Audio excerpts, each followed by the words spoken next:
everything's green, which is absolutely. Green means good. Oh, green is fantastic. Wonderful It is color. my favorite color. Oh my, Nice. wonderful. Yes. Well, considering Discord lights up when we're green, that must be an absolute joy. It is. I'm like, yay, green. I get distracted. And I'm like, ooh, green. Fantastic. We are live. Hello, everyone. How do you do?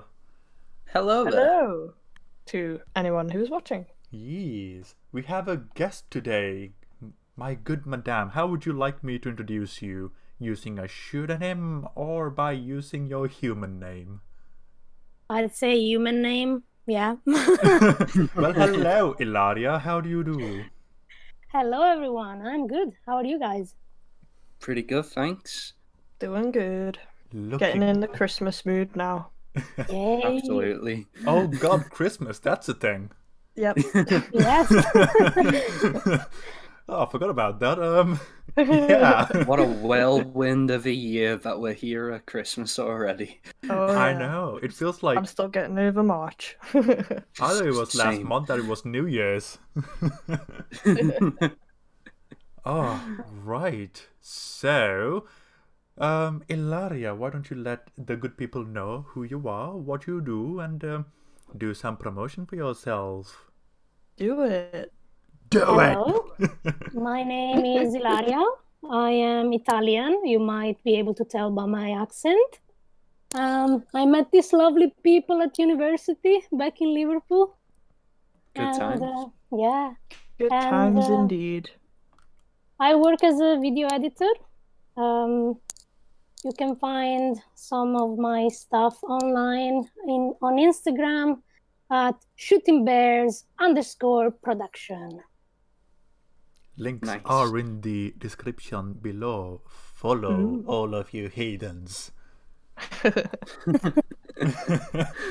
Right, so basically today we're going to be doing something quite different when compared to what we usually do. We're going to be talking about the landscape of media during this quite hectic year, which will be quite fascinating.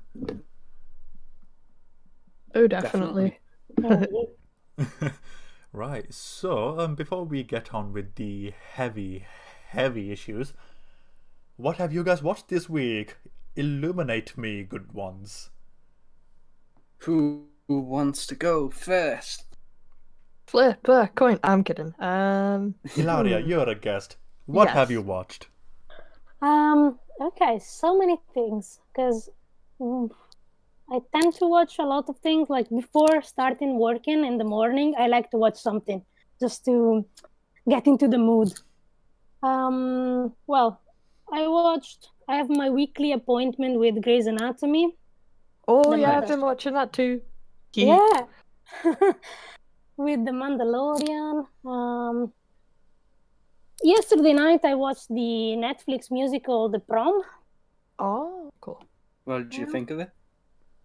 I think, like, I'm biased because I love musicals. So, but I think it was, if you like cheesy stuff and if you like cliches and musicals, then you're gonna like it. The only thing that I was like a bit was James Corden. I was like, it's not really the role for him, and I don't know. Yeah, Yeah, I I've don't heard think bad I've ever things liked him in a about it. film. I have to agree with you, Dylan, to be honest. It's like, oh, I get what you're doing. I got bored of it after 5 minutes, and this is the whole. Okay, cool. You made the joke. Let's get on with the film. I mean, he could be the nicest guy in the world. I just haven't happened to like any of his film roles, so oh well. That's fair enough. Fair. Was that all that you have taken in this week, Ilaria? Yeah, occasionally I do watch, the usual Brooklyn Nine-Nine or. Nice. Yeah, people here are Nice. quite into the Brooklyn of the Nine-Nine. We do. We It's like amazing. the Brooklyn Love it. Nine-Nine. Can't wait for season 8. Yeah, Oh my they're god, filming season right now. 8! It's a Yeah. popular show. for a God. very good reason. I remember when it was just starting. That feels like last year. Oh my I God. know. Mikey is the same age as Brooklyn Nine-Nine. He was Oh, born the year wow. it came out. Yeah.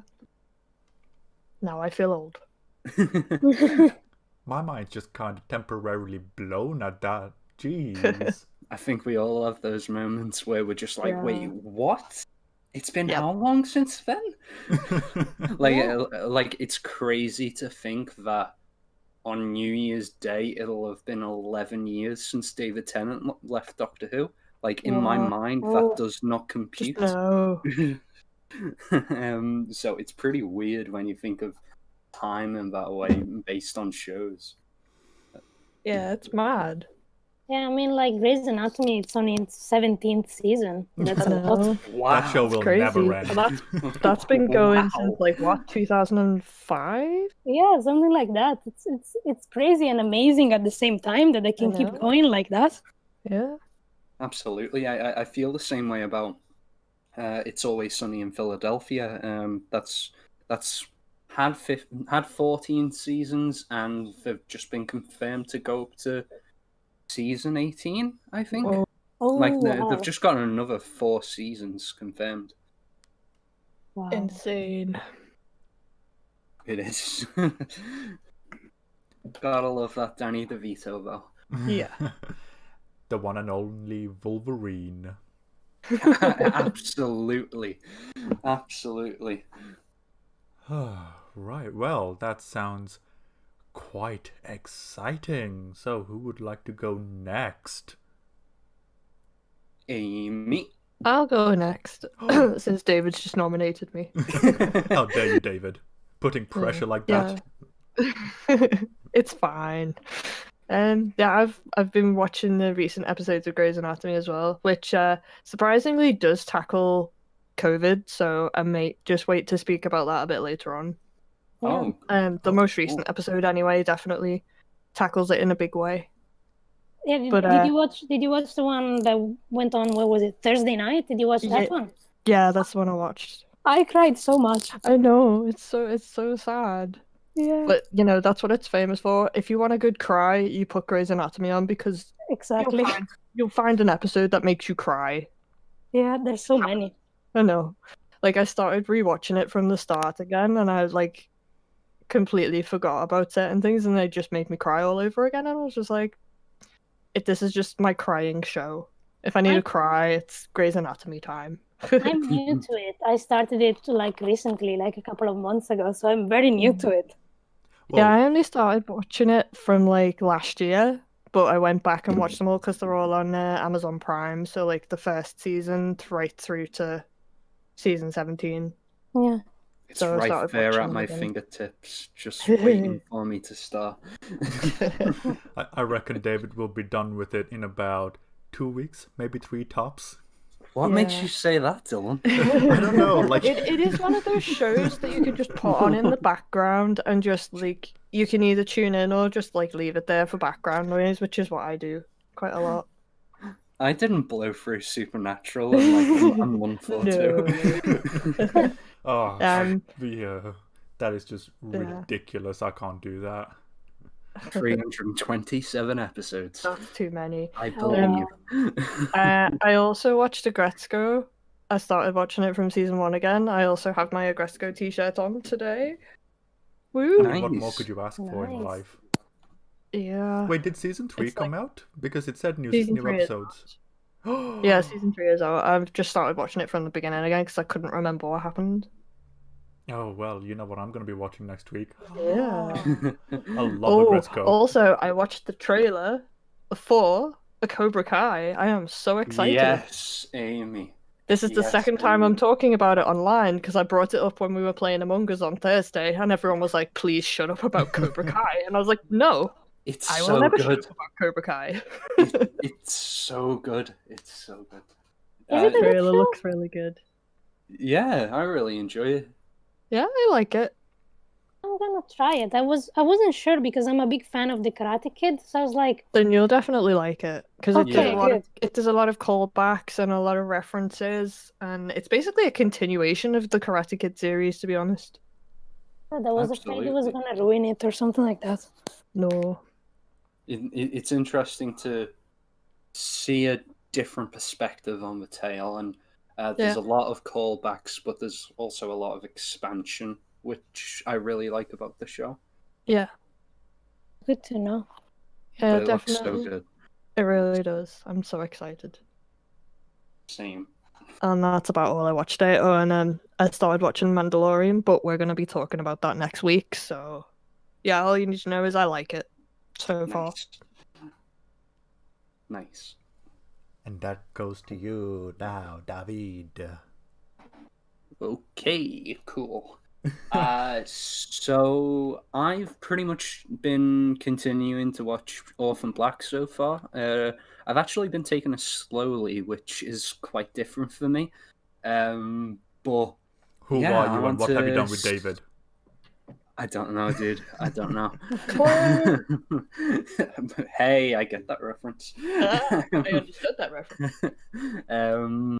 But yeah, I'm on to season 2. I'm about halfway through at the moment, and I'm really enjoying it. I like all of the characters that have been introduced in terms of the clone world. And I'm just continuing to really be intrigued by the mystery of the show. Tatiana Maslany, who is now confirmed as She-Hulk in the MCU. Nice. She is fantastic in all of the roles that she occupies in this show.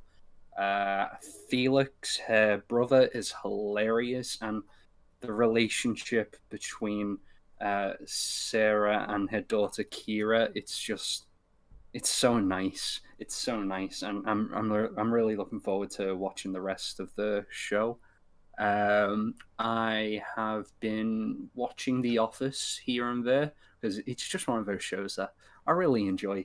And I have also watched the latest episode of The Mandalorian. So yeah, that's pretty much me. Oh, and I watched Mulan, the new one. Oh, fun. We'll talk about that at one point. I'm saving that I have for things next to week. say. And they shall be said on the Things will be 27th. said. Should we? Oh my god, that's after Christmas. That's crazy. I know, it's gonna be the first stream after Christmas, and we're gonna be talking about Mulan. I'd be like, hi, welcome to this trash talking Mulan. I'm kidding. It'll be an I mean, I've seen interesting. It'll be an interesting discussion. Mhm. like, I bet you it's gonna be longer than the film, the stream. Probably. Ooh, I'm making a bet now. Oh, Ooh. David. Hello, is everything okay, He's making David? a bet. David? David? Hello? David? Nope, he's gone again. Oh no. Hello. Oh, there you are. Internet I'm back. issues. I'm back. Yeah. Mine is on full bars. It might be something on your end, David. I'm not sure. Yeah, I'm pretty sure it's on my end, unfortunately. Oh my. Well, we'll have... Hopefully it won't interfere too much. It'll be fine. Oh no. I anticipate Mando Season 2 Happened stream. again. Oh, no, it's okay. Okay. Cool.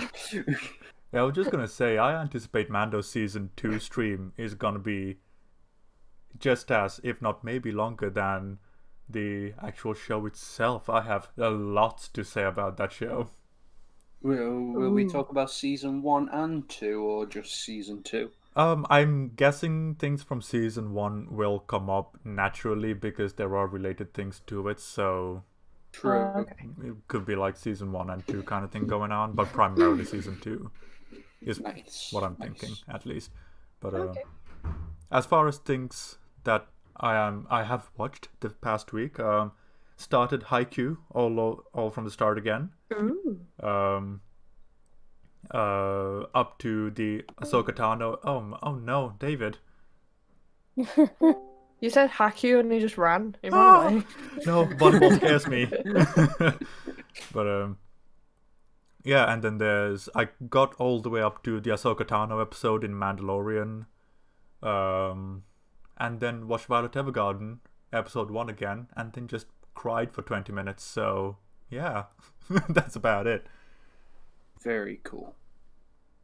So, right, we're going to be talking about, well, I'm not actually sure. It's just binging habits during COVID, I Binging guess. habit, Yeah. television stuff. So we'll see what happens. Yeah. So this is a topic that Ilaria wanted to talk about, and we were all quite interested in it because David has run Oh, away. Go for it. So yeah, because it was something that you brought up, Ilaria, could you maybe illuminate us on why you thought it would be an interesting topic to talk about? Because we're all fascinated by this topic as well. Well, I mean, like, first of all, I thought about the fact that my experience of lockdown and quarantine is different from yours because we are in different countries. This is true. And also like okay, David went and he's back. It's like as soon as you brought up immigration, he just ran for the hills. Yeah. Yeah. And also like I thought it would be fascinating to see how people's habits of watching stuff have changed, and how also like how it has reflected on the world of the film industry and TV series and stuff like that. Because I mean, definitely this lockdown and quarantine has changed the industry in one way or another. Yeah, Absolutely. definitely. I mean, there is no box office anymore, Yeah. which is very weird. And also, like the fact that the other day, I think HBO Max announced the partnership between HBO Max and Warner Brothers to stream the films that are going to be released theatrically also on their platform the same day. Like Wonder Woman, Dune, all that kind of stuff is going to be streamed the same day on HBO Max. And I think that's simply like something that a year ago nobody would have imagined. Crazy. Absolutely. It's changed the landscape completely. Yeah. And Yeah. it really does bring up the issue of like, where do theaters go? Because they're not going to be able to have limitless funds forever. So the longer this goes on, the more we may be starting to see either a monopoly of one or two theater companies, or it could just be the first step towards the theater experience becoming incredibly niche. Yeah. Absolutely. Kind of sucks for us who actually want to be filmmakers at this point. I mean, it depends on the context, because you can still do filmmaking, but not for the theater, more for streaming. So that's still going strong in a lot of ways. So It's Yeah. only getting stronger, really. True. I mean, I was kind of thinking more for, like festival viewing, because that was kind of what my goal would have been, is to eventually make a film and have it screened in a festival. Absolutely. Like that's such that's like an achievement in and of itself for filmmakers to be able to go to festivals and have their film shown and talk with colleagues and with the theatre experience going the way that it is. It's really quite disheartening to see how everything's changing so fast. Yeah, I mean, with festivals, well, there's a positive thing, and it's that Venice still happened in the summer, which is very positive. That's good. I don't know how, because I actually was like, no, it's too dangerous to go in a place where there will be a lot of people. So I was like, I'm not going to go this year. But I know they did some kind of hybrid stuff where some people will be in the room, some other will watch it online. So it was a bit weird, I guess. But still, it happened, which is positive, and it means that a festival that you can attend in person can still happen. Yeah, and I think from a technological point of view as well, like especially today, we do have the infrastructure to hold a festival online. So I suppose the main thing would be how we're going to be getting the filmmakers to communicate with each other as if it were a physical festival. Yeah. True. Because, correct me if I'm wrong, didn't either Berlin or another festival actually have online streaming as part of the package for their festival? It was pretty recent, but I don't know. it'll come to me eventually. I'm not really sure either. I know that they did that online festival, like the major film festival came together and did that big online festival on YouTube back in, I think it was May, and there was stuff from Cannes, from I Berlin. did hear about something like that. I think yeah. that's the one I'm thinking of, to be honest. Because time is pretty warped at the moment. It was called something like We Are One, something like that. Hello. Oh no. Yeah, and like with regards to the festivals, I think that is going to be the biggest issue. How are the filmmakers going to be able to mingle with each other and get to know each other? Where if it's online, it's going to be a lot more difficult, whereas in a physical festival, you can walk around and meet people. So I think that's where the biggest challenge is going to be moving forward. Because from a distribution, or rather display perspective, like where you get to watch the films, the infrastructure is here already. It's just a matter of utilizing it.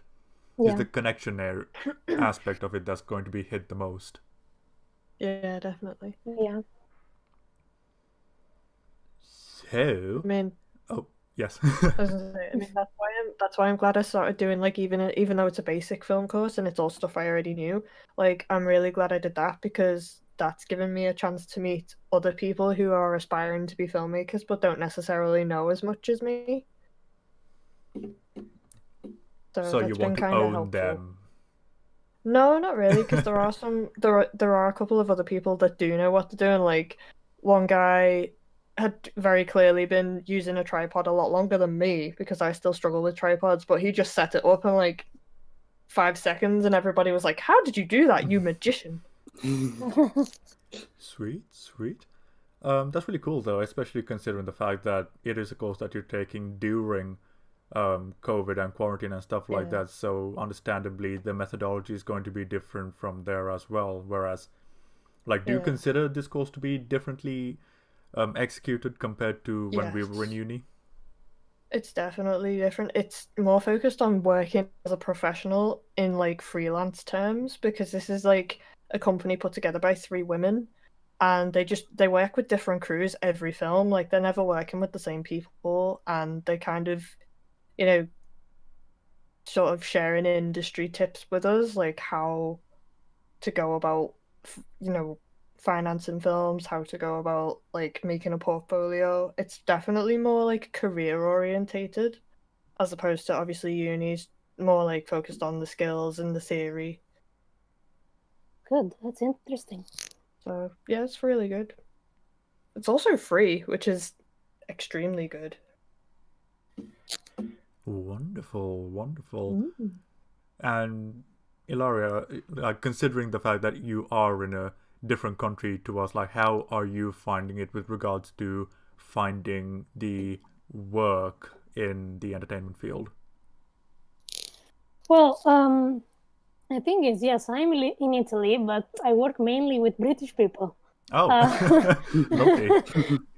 We're everywhere.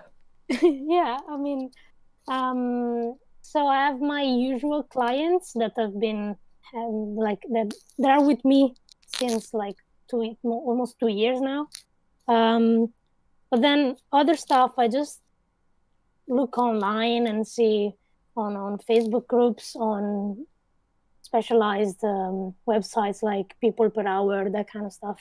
And then sometimes it's like someone I know would say, "Hey, someone needs this edited. Do you have time?" And I'm like, "Yes, I do." Which is usually how I get in contact with you often. Yeah. Hey, edit stuff for me. Do you have time? Pretty please. I mean, yeah, that's the way I I I I try to find work, and when there is no jobs around, I just make my own stuff or plan my own stuff. As I make portfolio things, just Cool. to keep myself busy. And that's all on your website, yes? Yeah. Majority of it is on my website or on the Instagram page. Sweet. Links are in the description below, by the way. Muhahaha. That's cool. And David, how are you finding things with regards to everything? I'm finding things okay.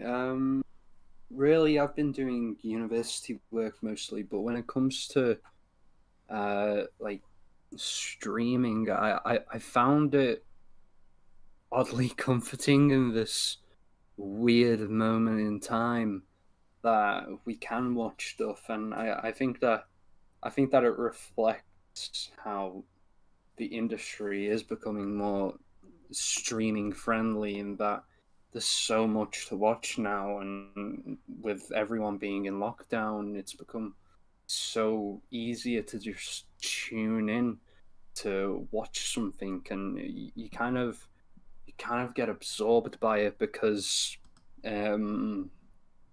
you don't have much else to do, but at the same time, because you're watching so much, at times it can feel a little overwhelming, or even as though, because you're watching so much, it's going in one ear and out the other, because you're just taking in things constantly, and it's a very weird experience.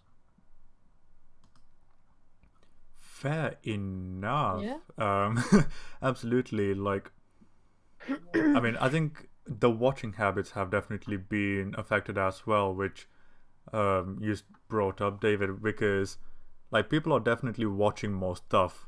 I'd anticipate, because like Ilaria, before, when you could go out and wander the wilderness like Bambi, what were your watching habits like compared to what they are post quarantine?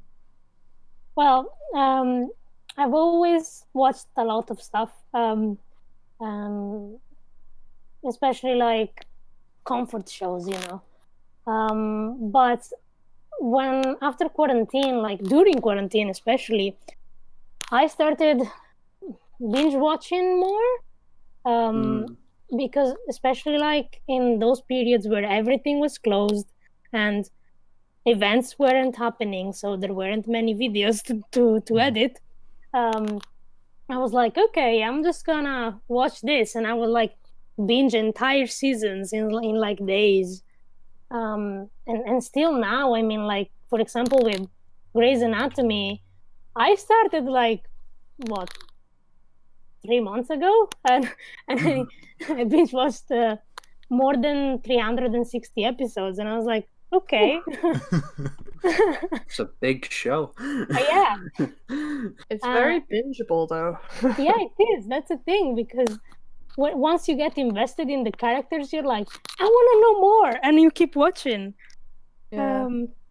But also like with films, I usually like see with films it changed though, because I usually was like, when something big came out, I was gonna watch it like almost straight away, especially like with stuff I was really looking forward. I would go to the cinema, and of course now going to the cinema is like a dream. It's a matter of life and death now. Yeah, earlier, Assistant David, as you called him last week, Assistant We love David and Assistant David. yeah, we were talking about the fact that in 2020 we went to the cinema only 3 times, and Oh wow. it's to think about it, it's like to say this is really sad, because I love going to the cinema, and I've only got to go like 3 times. But I used to watch, as I was saying, films as soon as they came out, while now I do to some extent, but I watch less films I watch more series because it's like there are episodes and I can put them in the background and not pay much attention to it and just do my stuff, So definitely that has shifted as well. Yeah. Yeah, I get what you mean. Like, I tend to watch films primarily in the cinemas, so I end up watching a lot more TV when I'm at home. So now that there is no cinema, I'm like, oh, I'm incredibly selective about what film I'm going to watch now, more than I was. So Oh, I yeah, get what you mean there.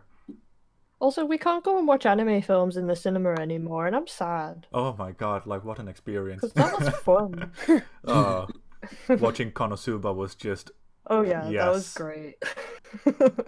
I didn't know what picture to put up on screen, so it's literally red blood cell and white blood cell sitting in a corner having a conversation. So if you know the anime, Aw, go for it. it's cute.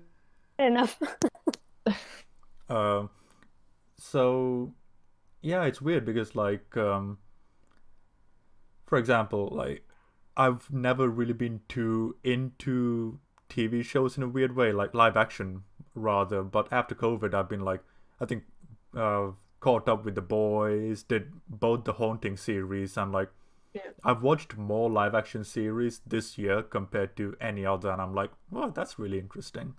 So, like, question for you guys. Is there any genre or type of media that you guys have started taking in a lot more that you didn't before? I wouldn't say like a genre in particular, but I've noticed I definitely will try things that I've never necessarily watched before. Like I usually before all of this would gravitate to like comedy programs, like I do now when I'm feeling kind of low, but like in terms of Haunting, like I never would have watched that normally. Like it's been sitting on my watch list for a while and I've just kind of left it there. But like now I'm just kind of like, oh well, let's see what it's like. And I ended up really liking it. Yeah, same. I mean, I picked up Grey's Anatomy now, and it was one of the shows that I thought I'm never going to watch it in my life because it's a medical drama, and I was like, it's a lot of seasons, and and then I picked it up, and I've been trying different stuff. I've been much more into animation stuff that weren't really my thing before, so that's different as well. I would say that for me, in the past couple of years, I've gotten into comedy more. I used to be very firmly like a person who was into dramas and sci-fi and like superhero shows. But starting last year, I got a bit more into comedy. I started watching Brooklyn Nine-Nine, Parks and Recreation, The Office, Friends. But this year alone, just thinking back to like March, I've watched the UK Office, I've rewatched the American Office, rewatched Brooklyn Nine-Nine a couple of times. Oh, dude, same. I got into New Girl. It's Always Sunny in Philadelphia. I hate watched The Big Bang Theory. I remember you telling me about that. I watched Unbreakable Kimmy Schmidt. I watched Ghosts, Schitt's Creek, which I loved. Oh, Schitt's Creek is amazing. Oh, it's so good. Yeah. And Truth Seekers just recently. So I've definitely got a hell of a lot more into comedy. Maybe it's because I just need a laugh in 2020. Because I really love like spending time with my friends, and especially when it comes to shows like New Girl or Schitt's Creek or Kimmy Schmidt, where it's all about like this group of friends or this family unit. It's really comforting and really nice, and I think that's primarily why I really delved deeper into comedies this year, because I just want that feeling of togetherness, and in a year where we're all separated, really. Except for now. Yeah, absolutely. That makes sense. I mean, especially when it comes to 2020, it's just like, oh my god, it's like the only thing like this is the bet we had, isn't it? Like 2020 is going to end with Godzilla coming out and destroying everything. So Yep. Yeah. I mean, if that's going to happen, you may as well go out with a laugh. So Yeah, this is true. Very true. so out of curiosity, what animations have you been into, Ilaria? So, I absolutely loved the Harley Quinn animation, the new Oh, one. Yes. yes. Yes. So good. I love that one. Like, It's so Yeah. good.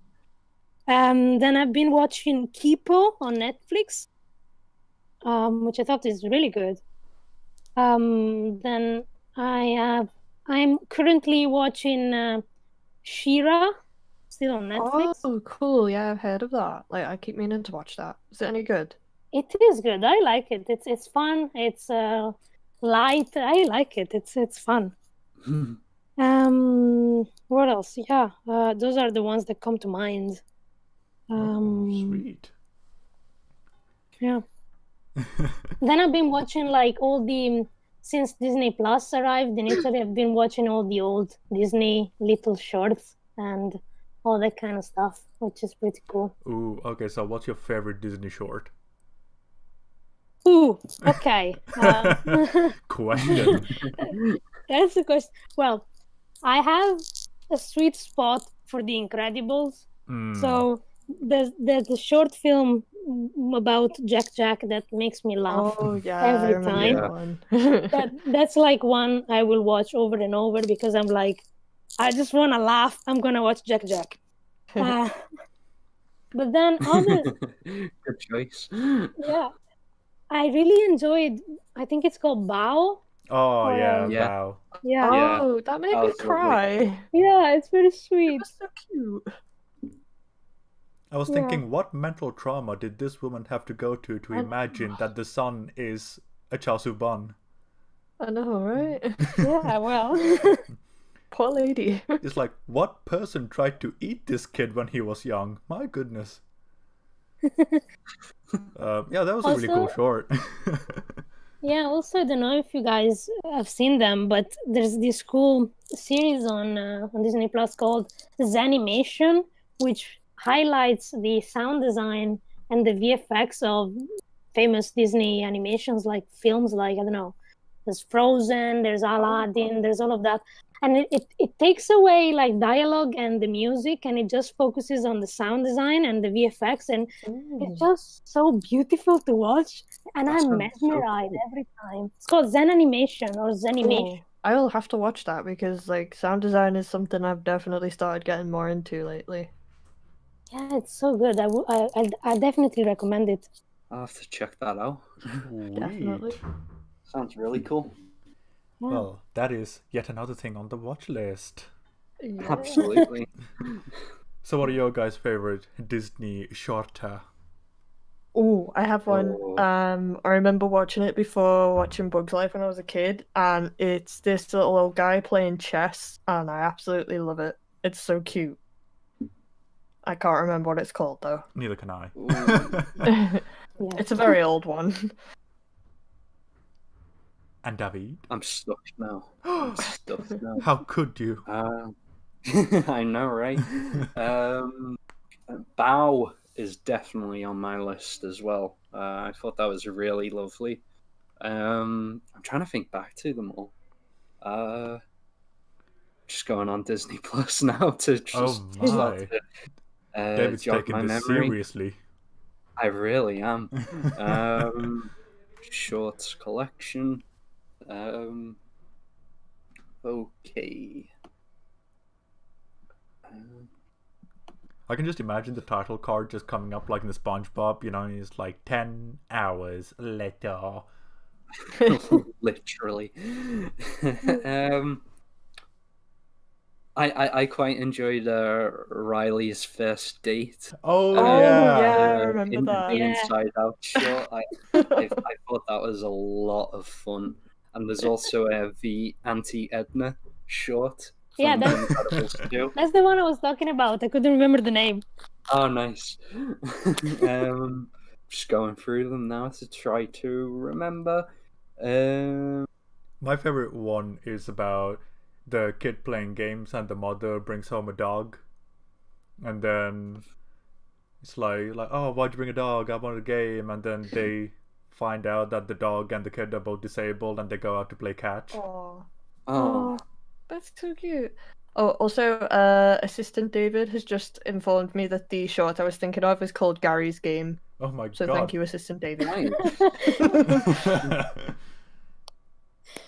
Oh, you said Also, I think like the animations, the little Mickey Mouse animations, the classic ones, I think they're really funny as well.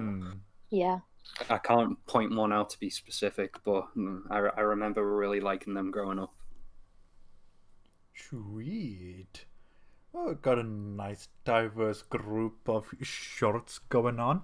Out of curiosity, seeing as we are talking about streaming and Disney coincidentally, did you guys see the upcoming lineup for Disney, Marvel, and Star Wars for Disney Plus?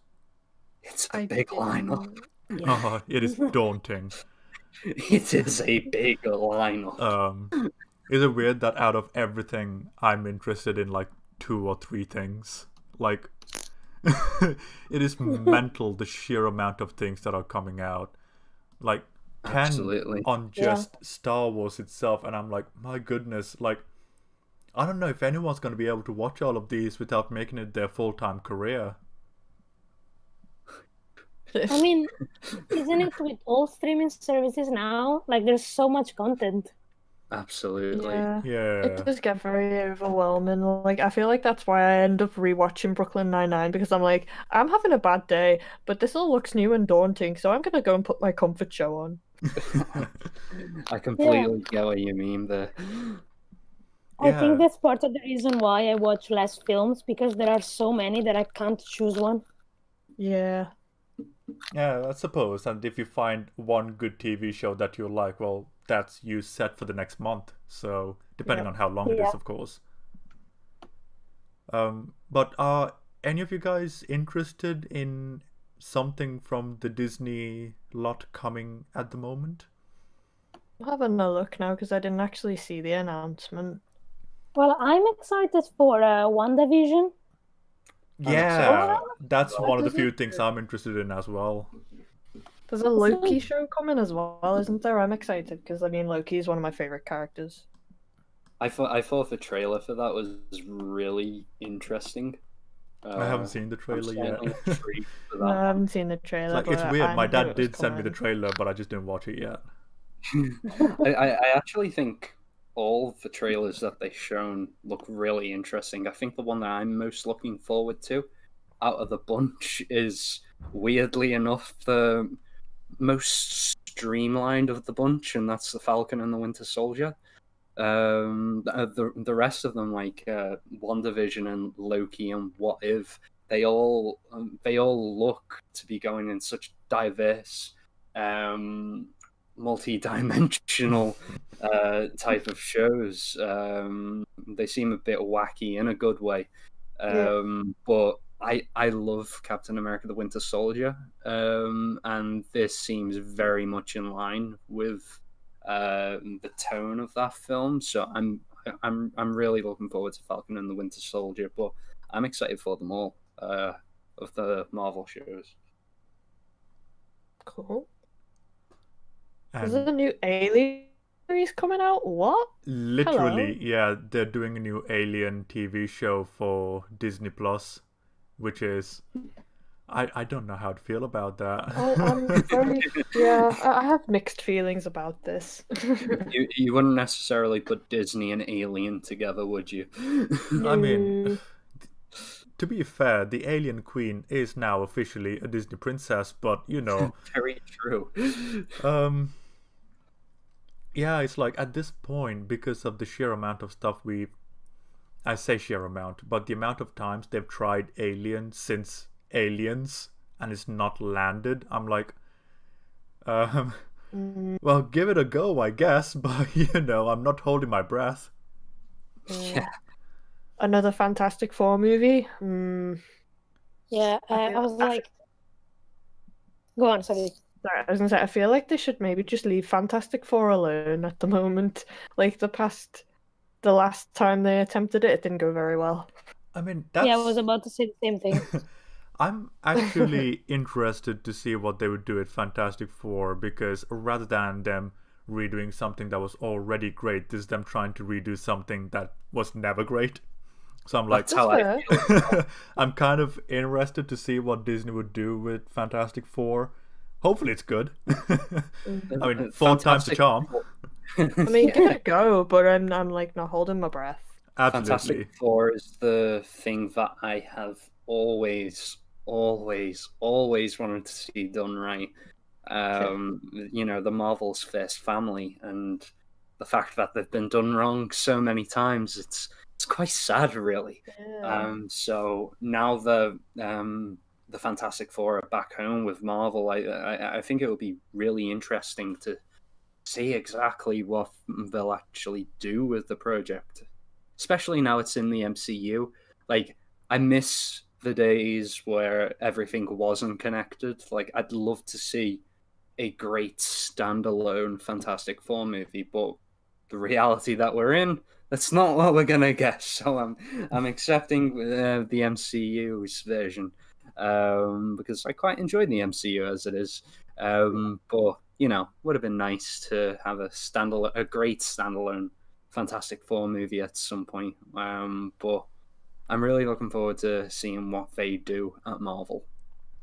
Yeah, I'm very cautiously optimistic about the Marvel Yeah. lineup because I'm like, dude, Endgame was such a high, you know? And it's like, okay, I'm cool with you guys continuing the MCU, but legitimately, what higher stakes can you have, even if it's 5-10 years from now? Because if you try to shrink it down from here, it's like, oh, but why didn't he help? And considering there's like 20 superheroes Yeah. at this point, and I'm like, how they juggle Phase 4 is going to be fascinating. Oh, absolutely. I mean, I think like the MCU right now, especially for the TV shows, is highly motivated by the fact that DC TV shows are doing better than the current Marvel TV shows, at least in my opinion. There's more following to like the Arrowverse and all that kind of stuff than there Oh, is yeah. about the Marvel TV shows right now. So I think that's a very big motivation for them to produce content in like on streaming platforms. That's gonna do well with TV shows. True. Absolutely, and Yeah. I think the interesting thing about these upcoming Marvel shows is that they have the budget behind them. Yeah. like the Arrowverse shows, you know, they do what they can. That's not a Yeah. budget of a ham They sandwich. do what they can with the budget of a ham sandwich, as Dylan just said. But the upcoming Disney Plus shows, they have movie-sized budgets behind them, and so far, from the trailers at least, they look great. So you know, I'm very, very interested to see just what they can do on the small screen I mean, with these characters. you're absolutely right when it comes to the budget as well, and considering they've got the vision or the whatchamacallit, the way they do the Mandalorian with the real-time generation as well. Volume, Yeah. that's it. Volume. It's like they can do it for a lot cheaper, a lot faster, and all that as well. My biggest concern when you're doing so much with Marvel and Star Wars is I really hope the quality of writing doesn't suffer. Hopefully not.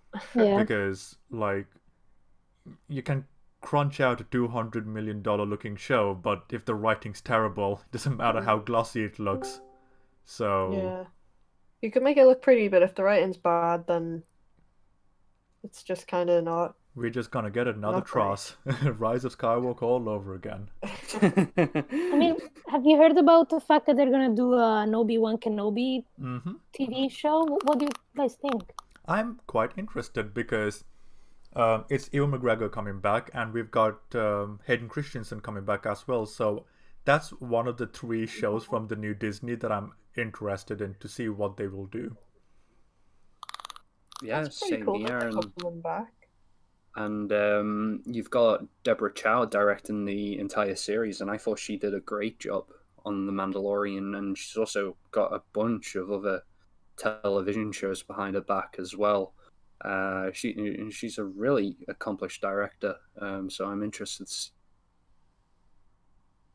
especially considering that she's done a couple of episodes of The Mandalorian, so she's experienced with the volume, very experienced. So I'm looking forward to her take on it. How do you feel about it, Ilaria?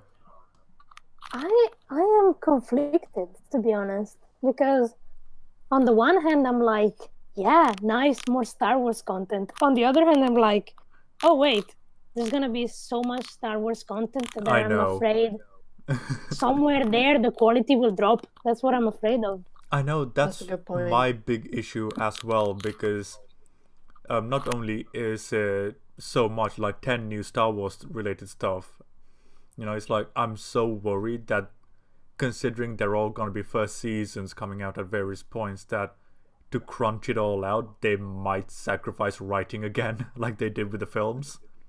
Yeah. So that's completely understandable. Like, cautious optimism is how it goes.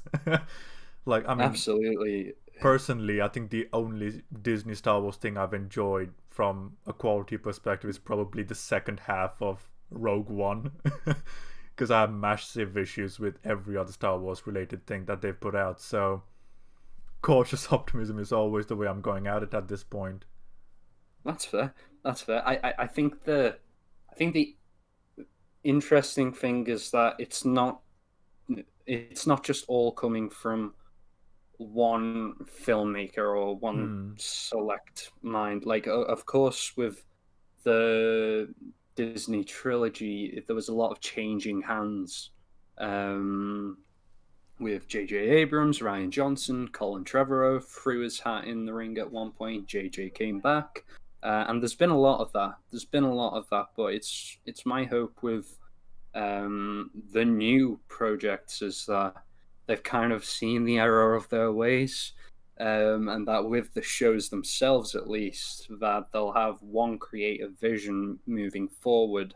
I find it interesting that they've got 3 projects, including The Mandalorian, that are all focused on that sector of the universe. I don't know whether that means they're all creatively ran by Jon Favreau and Dave Filoni, which, you don't want to, like you said, you don't want to stretch that out.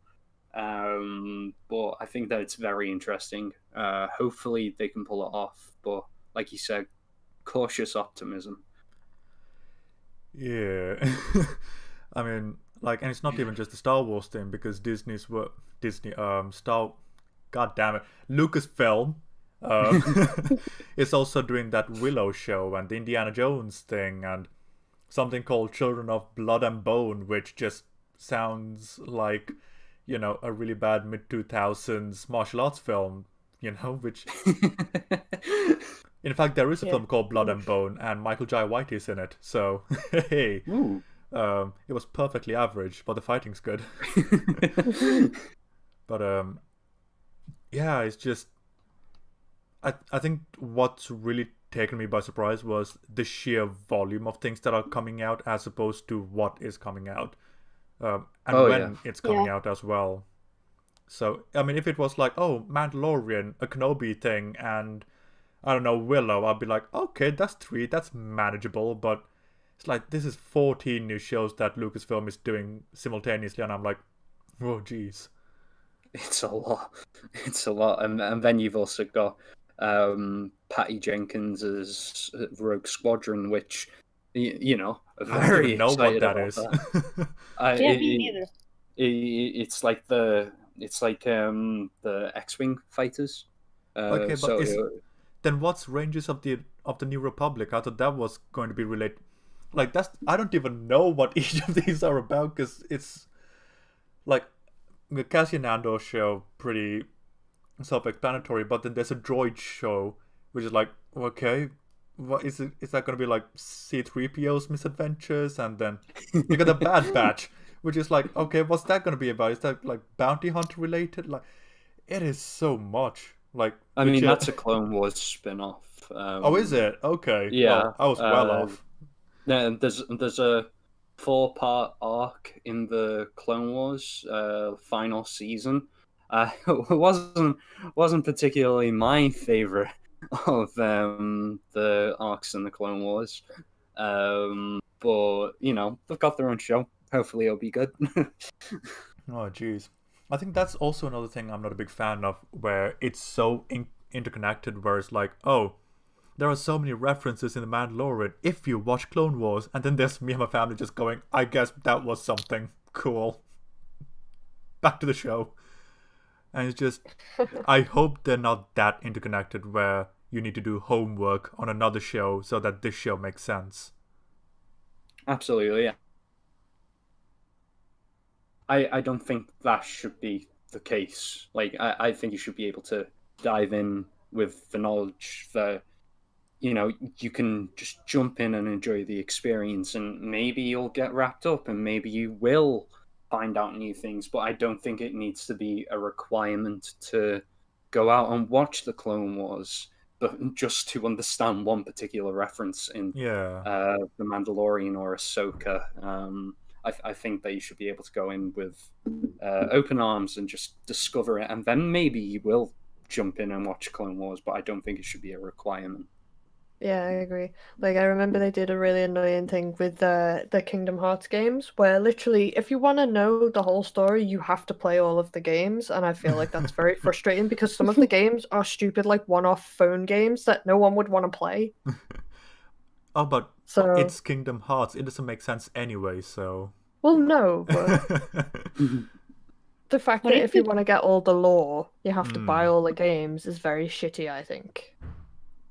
I think though, from a marketing point of view, I mean, it's annoying for the viewer or for Yeah. the player, but from a marketing point of view, it's pretty genius because you have to have people watch so many things or buy so many things just to understand one thing. And True. I mean, some people will get annoyed and just stop watching everything altogether, but some other people will just buy into the wanting to know more and be invested in the character and just will watch everything else. It is a fine balance though, because like looking at the lineup, it very much looks like let's throw everything at the wall and see what sticks rather than really focusing on one or two. Like, okay, if they said we're doing Ahsoka now because she was so well received in The Mandalorian, I'd be like, okay, that's one more show, cool. Whereas like it really feels as if Star Wars were like, oh hey, Mando works. Let's do more TV Let's do all shows. Star Wars Yeah. things. Yeah. It does, like, looking at it on the screen, it's just like, what the heck? There's about 5 Star Wars related things up there. Yeah. It's kind of I do. overwhelming. No doubt about that. I do like how there are different types of shows for people to get invested in. Like you've of course got the live action shows like Cassian Andor, and Obi-Wan, and but then you've also got some animation projects like the Bad Batch, which of course is Clone Wars. So if you watch the Clone Wars, which was on Disney Plus earlier this year, then this is something else to enjoy. But you've also got Star Wars Visions, which is a original series of animated shorts that celebrate the galaxy through the lens of Japanese anime. I think that's really cool. Oh, You know, okay. it's a I'd be different interested type in of show, that. not necessarily That's cool. connected to anything. So it's pretty interesting the way that they're going about it. I do agree that it is overwhelming. Hopefully everything turns out okay. But I do think there is something to be said about too much of a good thing. If you Yeah. get me. And Yeah. I'm kind of glad you said that at least Visions is going to be doing all sorts, because like looking at the group now, it's very much like, okay, Star Wars exists in this 50-year period. Nothing else happened in the David had enough. Um, like, okay, I'm not even gonna lie. Like, if we had like a Star Wars show set 1,000 years before the Skywalker saga, or well, as I like to call it, the Palpatine saga took place, it's like, and it's set completely unrelated, and it's a brand new thing, fresh lore. I'd be really into that because it's exploring the Star Wars mythos in a completely different time, disconnected from everything. Because looking at this, we got Lando, you got Obi-Wan, you got the Bad Batch related to Clone Wars. It feels very restrictive from a lore perspective because there's such an emphasis on these 50 years that I'm wondering what we are missing out on with the thousands of other years. I do agree with you there. I know one project is meant to take place during the High Republic era, I'm not sure which one it is. Was I it got even no idea. announced? Yeah, Leslie Headland brings a new Star Wars series to Disney Plus with The Acolyte. The Acolyte Okay. is a mystery thriller that will take viewers into a galaxy of shadowy secrets and emerging dark side powers in the final days of the High Republic era. The High Republic era is something that they're now just scratching the surface on in the expanded material. From what I understand, like I don't think they released any comics or books about it yet. I think that's all yet to come. So it is a brand new thing. So as you were saying, it's something that's barely been touched upon. But I do hope that, like we were saying earlier, that you don't have to read the comics or the books to understand the High Republic era. You just have to understand this is set thousands of years before, thousands or hundreds of years before the events of the Skywalker saga. I believe it's just a couple of hundreds, but I could be wrong. I believe Yoda's involved in the High Republic books or comics, so I assume it's 100 years. I mean, geez, like imagine if the Acolyte is like True Detective, but in Star Wars universe. Like, how gruesome would that be? Full on rated R. Like McConaughey in there just being rust like 10,000 years in the future. It's like, whoa. I'd watch that show. Oh, me I'd too. watch that. Oh, first season True Detective. What a show. It was really good. That's good. Like, honestly, I couldn't care less about the expanded stuff with the novels and all because like they're so contradictory of each other and the films that I'm like, oh, screw it. The films are what's canon to me. So. Oh yeah, and I am interested in the books. I haven't read any personally. There's a couple of good ones. If someone gave me one of the books, I'd read it.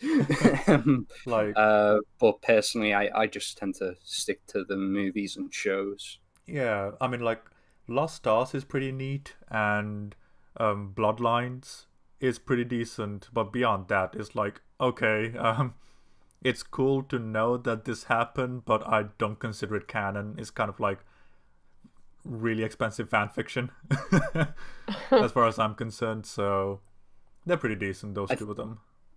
I think it's one of those things where if someone enjoys, whether it's the new expanded material or Legends, all the power to you. Like, of course, Disney has said things are canon on what's not canon. But I think I think as long as you enjoy it doesn't matter. Yeah, nerd.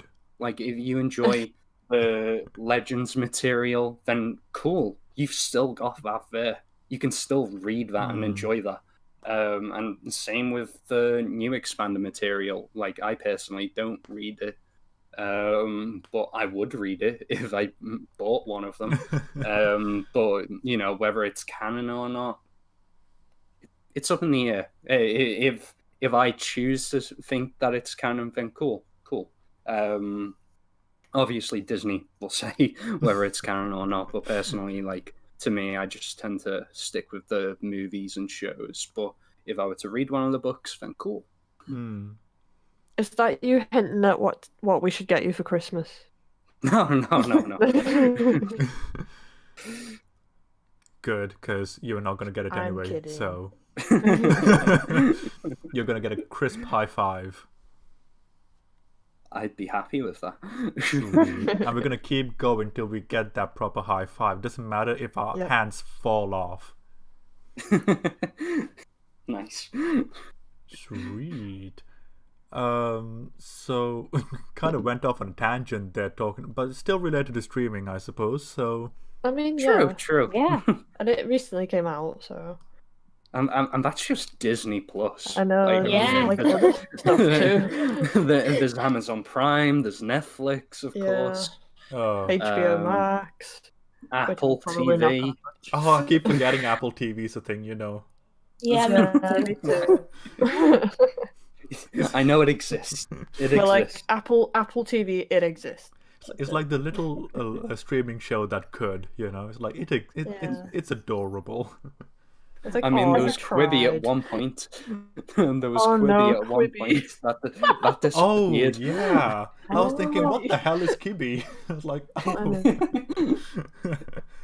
oh. Wow, what a disaster that was. But Yeah. I believe the shows that were on there are now being sold for parts. Like when they're already one might parts though. Yeah, I mean, there That- were like that's true. That's true. Like two-part things.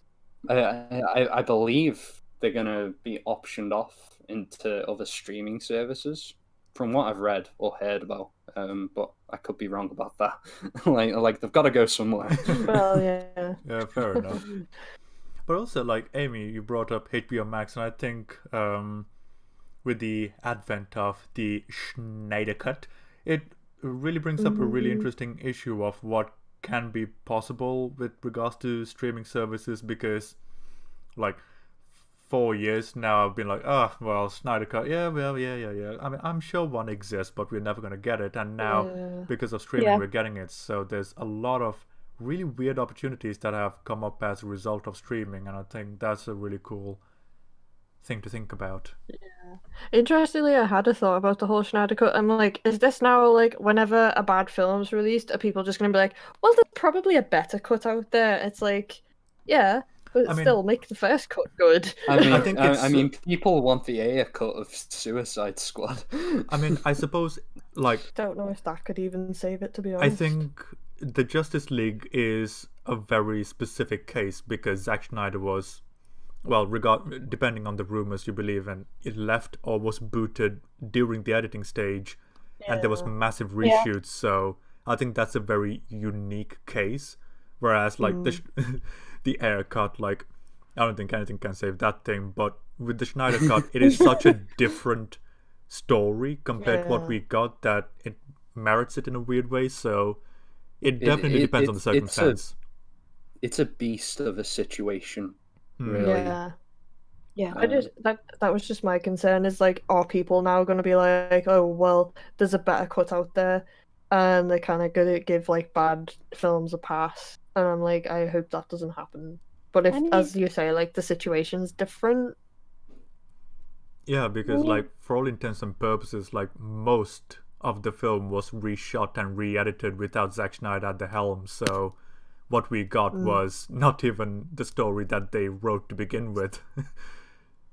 To add to what Amy was saying, I mean, they recut the Godfather, the last Godfather. This Oh, is yeah, they true. It Very came out true. recently. Yeah, I'm very interested to see What it. is it called? What is it called? The Um, Godfather Dakota. Coda?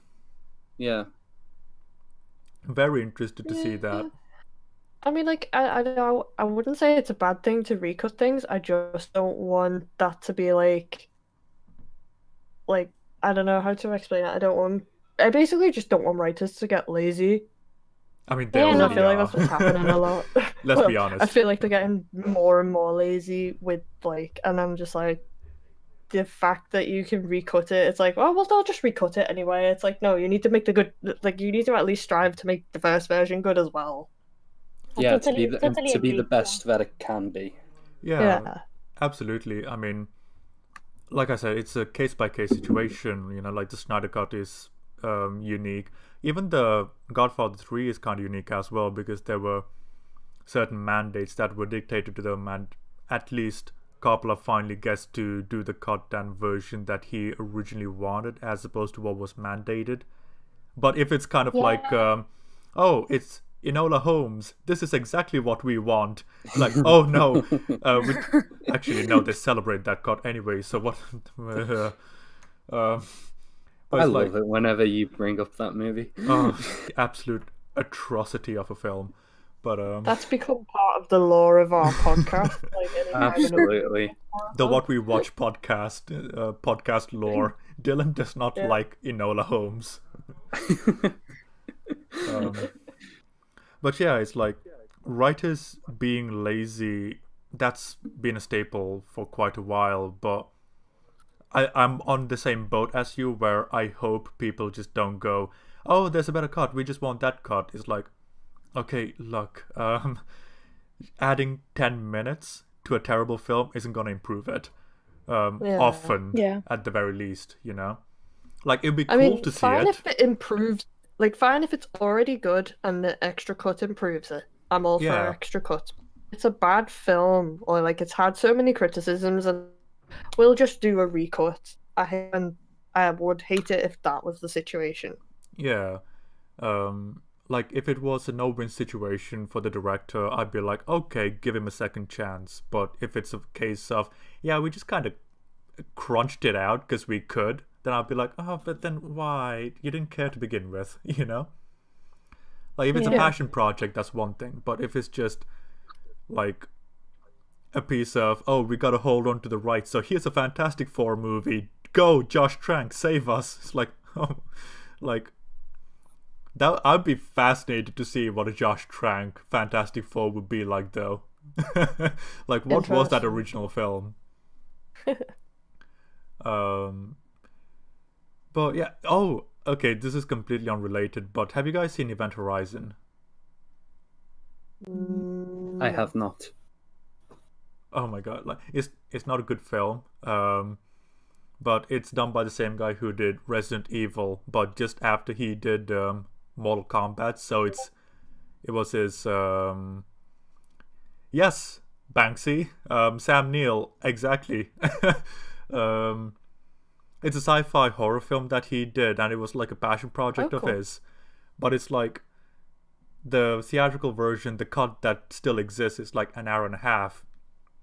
But there's this really weird 2-hour cut where there's like 30 minutes where everyone in space just goes to hell for 30 minutes and gets tortured. And I'm like, you know what? There's a morbid part of me that just really wants to see that cut.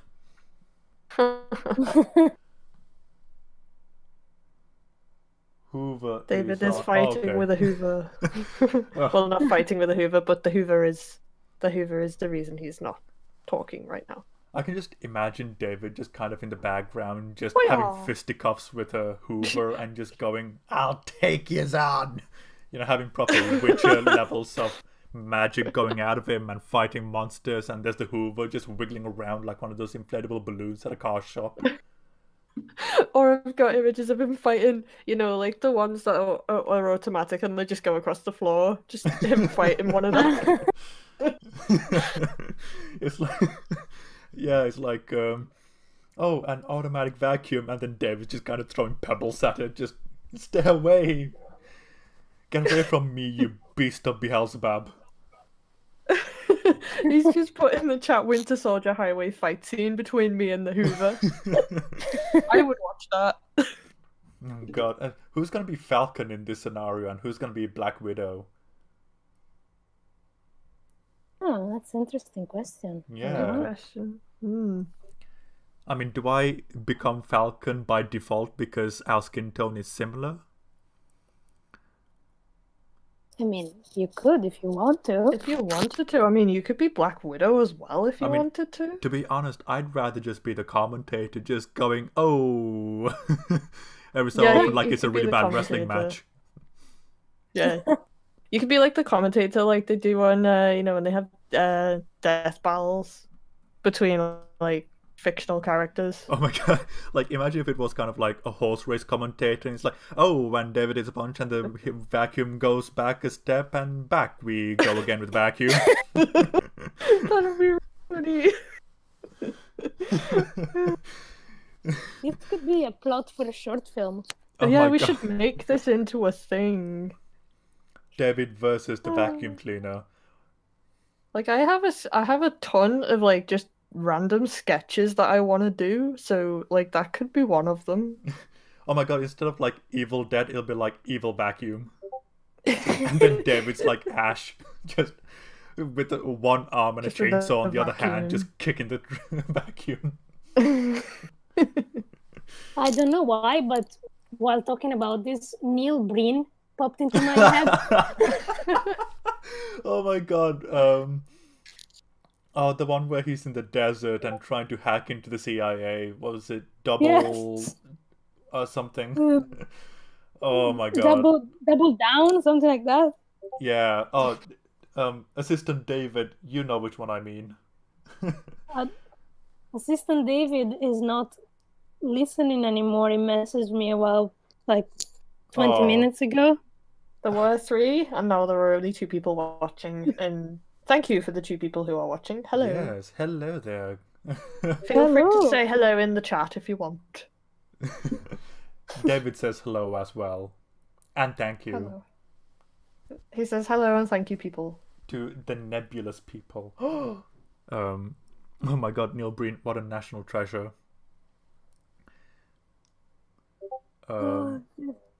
And then who's the I guy don't who know did? who that is. Oh, it's fine. Who's the guy who did Birdemic? David Gwen, or I think If you that's his say name. so. I have no clue. Oh, fair enough. Fair enough. Oh, Tommy Wiseau, yeah. Oh, auteurs of our time. Yeah. It's like, oh, Scorsese, who's that? I'm with the Wiseau. Exactly.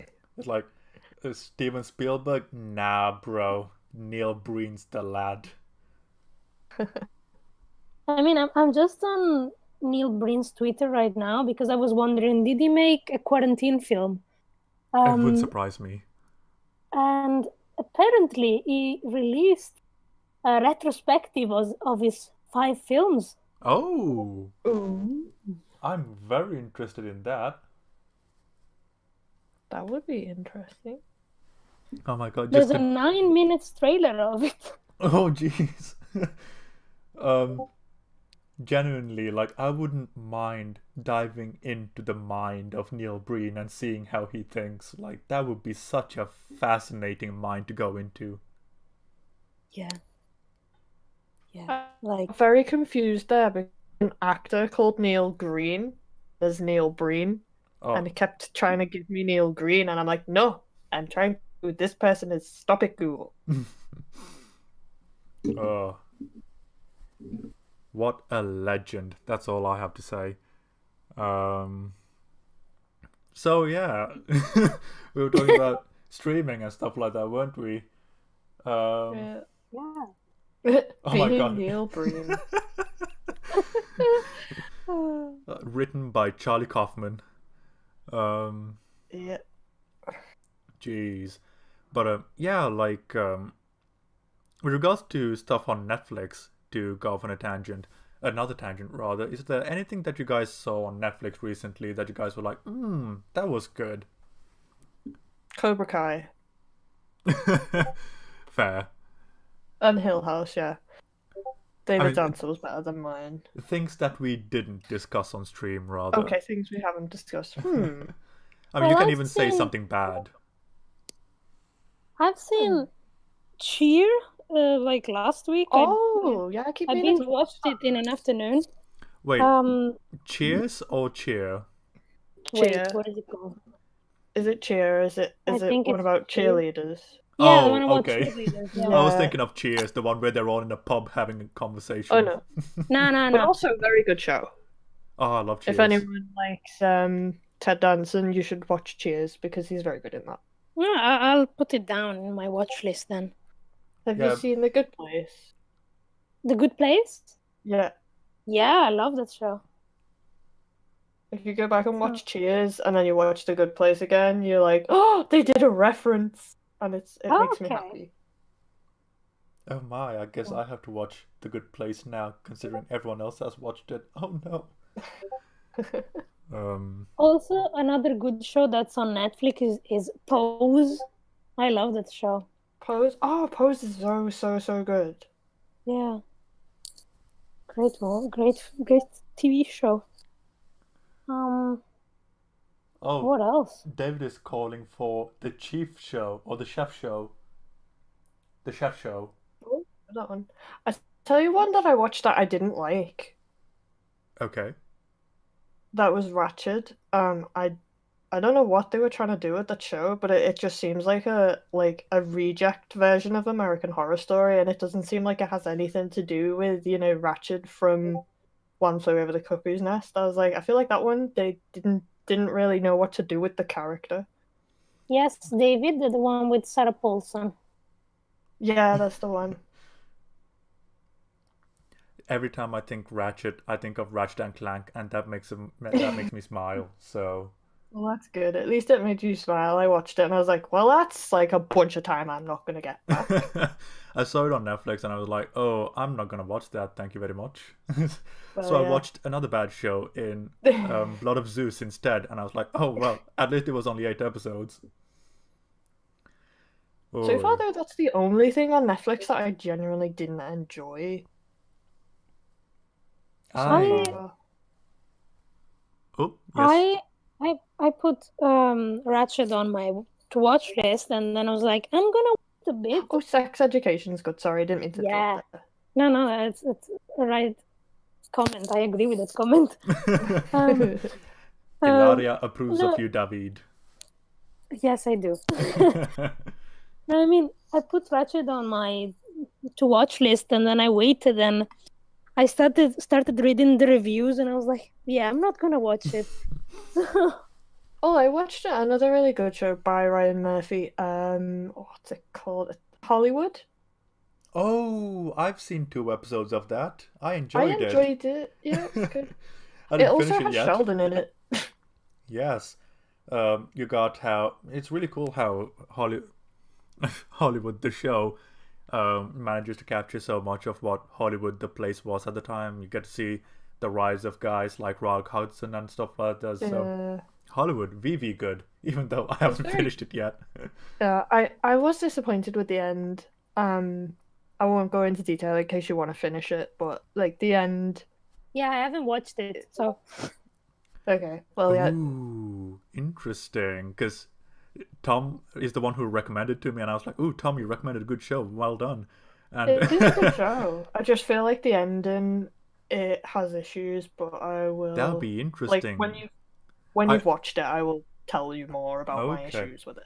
Like, it'd be But I still fascinating to enjoyed it. have you and Tom talk about Hollywood, because if I remember correctly, he loved the ending for Hollywood, so that would be interesting. Oh, Fair. David. His Dark Materials, yes, I do know of it, but the guy who wrote Enola Holmes wrote that, and I'm very scared. Oh no. Um, I've heard of it, but I don't know much about it. So Yeah, same. I may give that a watch next. oh, David is replying. Oh, it's crying emoji.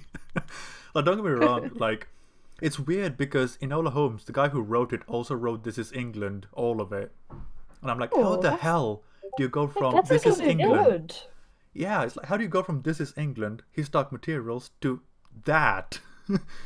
Um, I mean, this is why I was disappointed with Ratched, because it's by Ryan Murphy, and like most of the stuff I've watched by him, I've enjoyed, apart from Ratched.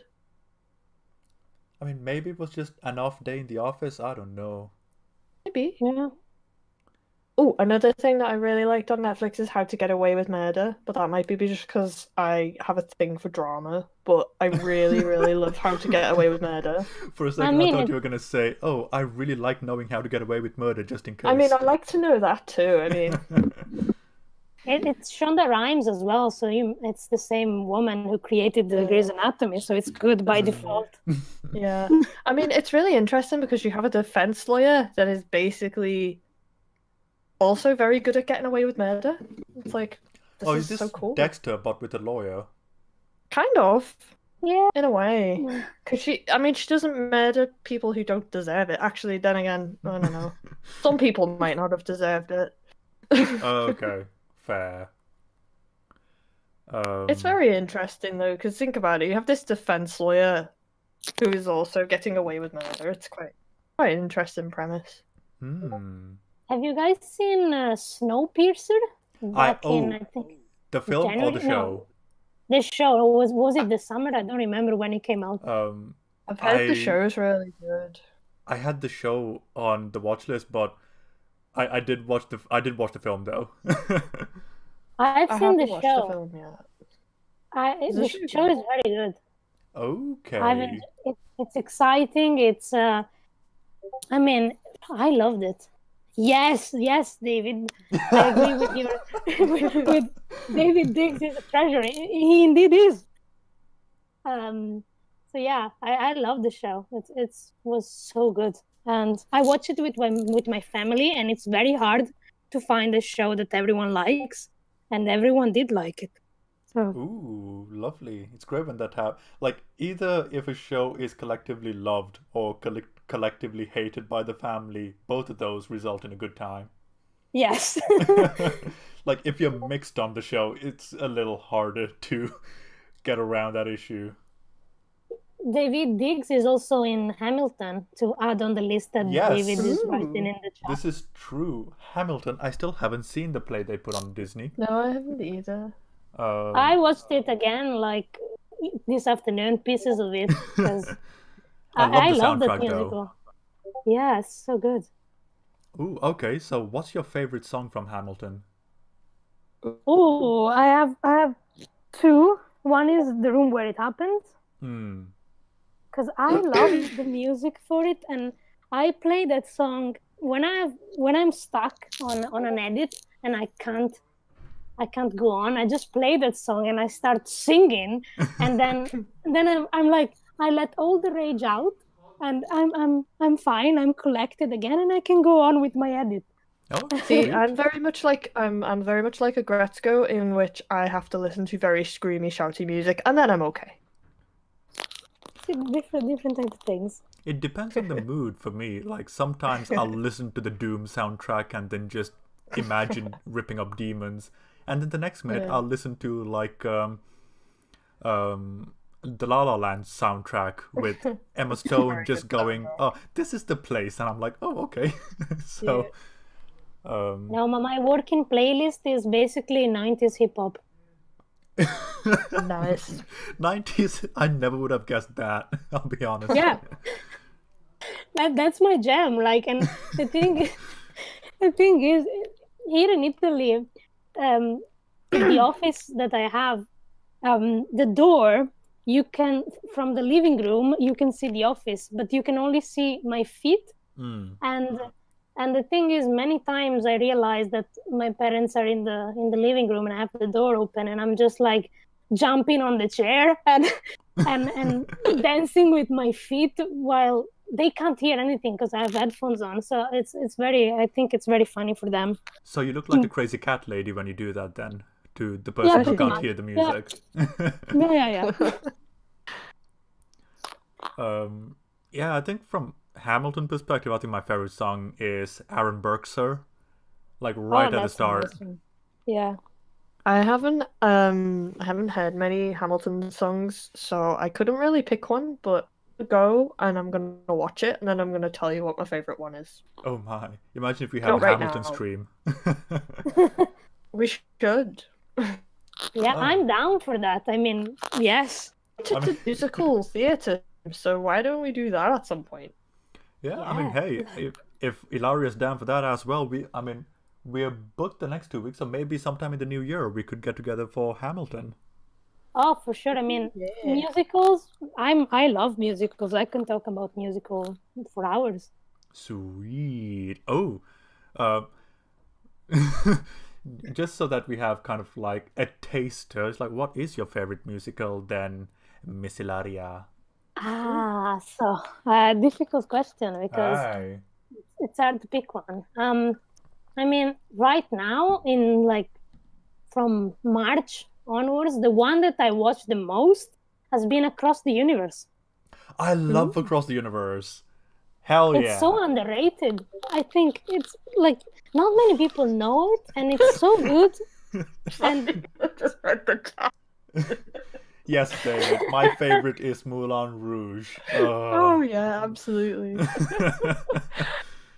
I mean, that's a good one as well. I mean, Oh, I I hate like it. Moulin I Rouge. have the soundtrack.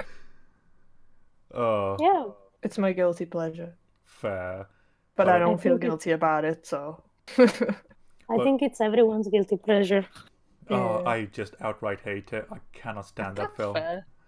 It's Uh, not everyone's cup of tea. My actual favorite musical has to be the Rocky Horror Picture Show because I've seen it the most, Yeah, that's Fair. that's and a it's good one. very good. It's very, very good live. Yeah. yeah, Across the Universe though, fantastic to know someone who's seen it. I love it. Like, I I don't get why people don't watch it. It's so good. It's Beatles song, I and it's know. Evan Rachel Wood, who's a fantastic actress, and like, it's the visuals are amazing. Like, the editing in this film is amazing. Absolutely. Like the transitions from one place to another and even across time is like, oh my god. It's like, Yeah. oh, so good. Yeah, and then I like the renditions of and the covers they do of the Beatles songs are fantastic as well. Yeah, like, so good. So good. And you know, I had watched it a while back, and then I watched Westworld, and then I watched it again. I was like, oh wait, that's Dolores. And it was such a mind-blowing thing because I didn't connect that it was the same actress. David recounting the I day remember that lecture. remembering the lecture where we watched Moulin Rouge and then Oh just yeah, Reese made us watch it, didn't she? the abject hatred radiating out of me. Yeah. I mean, more power to anyone who likes Moulin Rouge, but my god, that film. Which is weird considering the fact that I kind of enjoy Romeo and Juliet by Baz Luhrmann, and I kind of like his style, but I don't know, something about Moulin Rouge just infuriates me. Fair enough. I didn't like that film. I didn't like Romeo and Juliet, but I liked the Moulin Rouge. Yeah, Oh. I'm the same. I did not like Romeo and Juliet, and I don't know why. Oh my god, like, am I gonna... It's like... like, I feel like I'm literally the odd one out when it comes to these streams. It's like, everyone else loves it, and then there's me like, I kind of hated it. And everyone else is like, oh, we hated it. And it's like, I kind of liked it. It's just like, oh well. Well, One day, something we all hate, personally, and I'm thinking it might be Mulan. oh my god, yeah. Have we never I- collectively hated something? I don't think so. Oh Like, my. I started off liking Enola Holmes, and then as I gradually talked about it with you, it was like, no, I actually hate it too. Oh, you are welcome. I Yeah, mean, David I haven't confirms. seen Mulan. Oh. I haven't seen Mulan yet, but I'm refusing to watch it. I don't blame you. I watched it because my son wanted to watch it, and I watched it, and I was like, I hate this so much. Like, I've never hated a film so much in a long time. So are you refusing to watch it because you're such a big fan of the original, or for some other reason? I mean, I'm very like, I try not to get too involved into the new Disney live actions because I love the originals, and I'm always afraid that they're gonna ruin it. They ruined So- Mulan. So Yes, I just like, but I not just in a good like- way. I'm Sorry. pretty sure I've watched most, if not all, of the Disney remakes. I don't think I like a single one. I have enjoyed the Lion King, but not the original version, the Italian dubbed version, because I really like the singer. Because I really like the singer. That's instead of Beyonce, we have an Italian singer doing the songs, and I really like her. So that's probably the only reason why I enjoyed it. I couldn't stand mean- The Lion King. I thought it was an abomination. Yeah. I mean, we went to Aladdin, didn't we? And I mean, none of us absolutely hated it. Yeah, Well, but like, Aladdin was one of those like, yeah, I didn't hate it. What a weird feeling to have for a Disney remake. Oi. I felt like that with Beauty and the Beast when I first watched it. I was like, I don't hate it. And then upon rewatch, I was like, but I kind of like the original better. I don't know, like Beauty and the Beast, it was weird because it felt like a one-to-one, but with like, it's like a really unnecessary director's cut. Yeah. But then again, I haven't seen it since that one time in the cinema, so yeah, I can't remember most of it anyway. Oh my god, Fair. is Mulan actually a Jedi? I'm actually That's getting what I was excited. answering before. I'm really looking forward to this car crash now. I'm not gonna This lie. car crash is gonna. Oh, I mean, I wouldn't be surprised if somehow they put Mulan into one of the new TV shows that they're gonna do about Star Wars. I well, really Do love you know what? At this rate, it's like in a galaxy far, far away. Mulan. I'm a save it for the. I'm gonna save it for the stream. Way. Um. Well, we keep going off on these tangents about things we like and dislike. It is wonderful.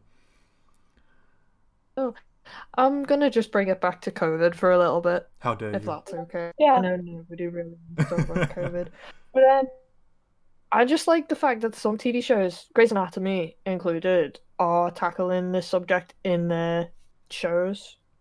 Like Yeah. the most recent episode specifically was about one of the characters' parents got COVID, and it was how they were dealing with it. And I'm not going to spoil the episode for anybody who's watching it, but it's done really, really well, and it just sort of shows the reality of what most medical staff are probably going through at the moment, and it's very, very like heart-wrenching. But I like the fact that they're using the current situation and they're like drawing attention to it.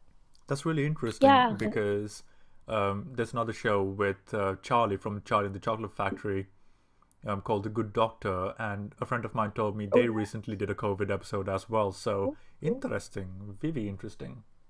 Yeah, They're Grey's doing it Anatomy. Go on, Amy. And they're doing a Law and I haven't seen it, but apparently Law and Order SVU have got an episode set around somebody missing during the coronavirus situation. So even shows that have nothing to do with medical dramas are doing it as well, which I think's cool. Yeah, Superstore is doing it as well, and it's a comedy set in a superstore. So, but going back to Grey's Anatomy, like I think they're doing this season to pay tribute to all the medical staff that's working during this pandemic. So I think it's really nice, like what they're doing, and also they're showing how it is to maybe people who don't believe it or stuff like that, you know. People who don't believe it irritate me because it's like, how can you not believe it? Like, people are dying from this thing, and it's like, oh no, it's fake. Yeah, it's just. But the positive thing about Grey's Anatomy, I think, is that even if it's doing this COVID plotline, they also managed to keep the escapism part of it. Like you can watch it and not feel burdened by the fact that it's similar to real life. And also, I mean, like there's the whole seaside plotline, which is emotion weeks after week. Yeah. The main character has COVID currently in the show, and she keeps like falling asleep quite a lot. And when she falls asleep, like she ends up having conversations with other characters that have already died in previous seasons, and it's making you kind of go, does this mean that she's like on the verge of dying, or like is she just seeing people? And it's really interesting because she's been through so much, and you're like, how much can she survive? And also it's been 17 seasons, and someday it's gonna end, and the only possible way I see it ending, in my opinion, is if she dies. Yeah, I mean, like a lot of people have speculated, like, is it gonna be her dying and then obviously her kids carrying on as surgeons and whatnot, and it'd be really interesting to see how they end it, because they've said like they've gone through like so many different ways the show could end. Yeah, that'd be interesting. I mean, in a way, it will be sad because all the other characters, I'm I like them and I like their storylines. So I'm just like, Yeah. it'd be sad in a way, but also it's been 17 seasons. Yeah, it's like Maybe they'll it's end it getting like to a Game of point now. It's like Thrones. maybe Maybe. it's Well, kind of a point now. Like, how many more things can you have happen to this bloody bunch of people that have been through so much trauma in the past 17 seasons? yeah, that's what I'm saying. Like, how much more can Meredith survive? Yeah, and she's gone through literally everything bad that you could imagine a person could go through. Yeah. So David asked a very interesting question. Mhm. How do you guys feel about some escapist shows during the COVID time? Like I think you guys Oh. briefly talked about it with regards to Grey's Anatomy, with regards to, it Yeah. being escapist, yet at the same time being rooted in a certain level of reality.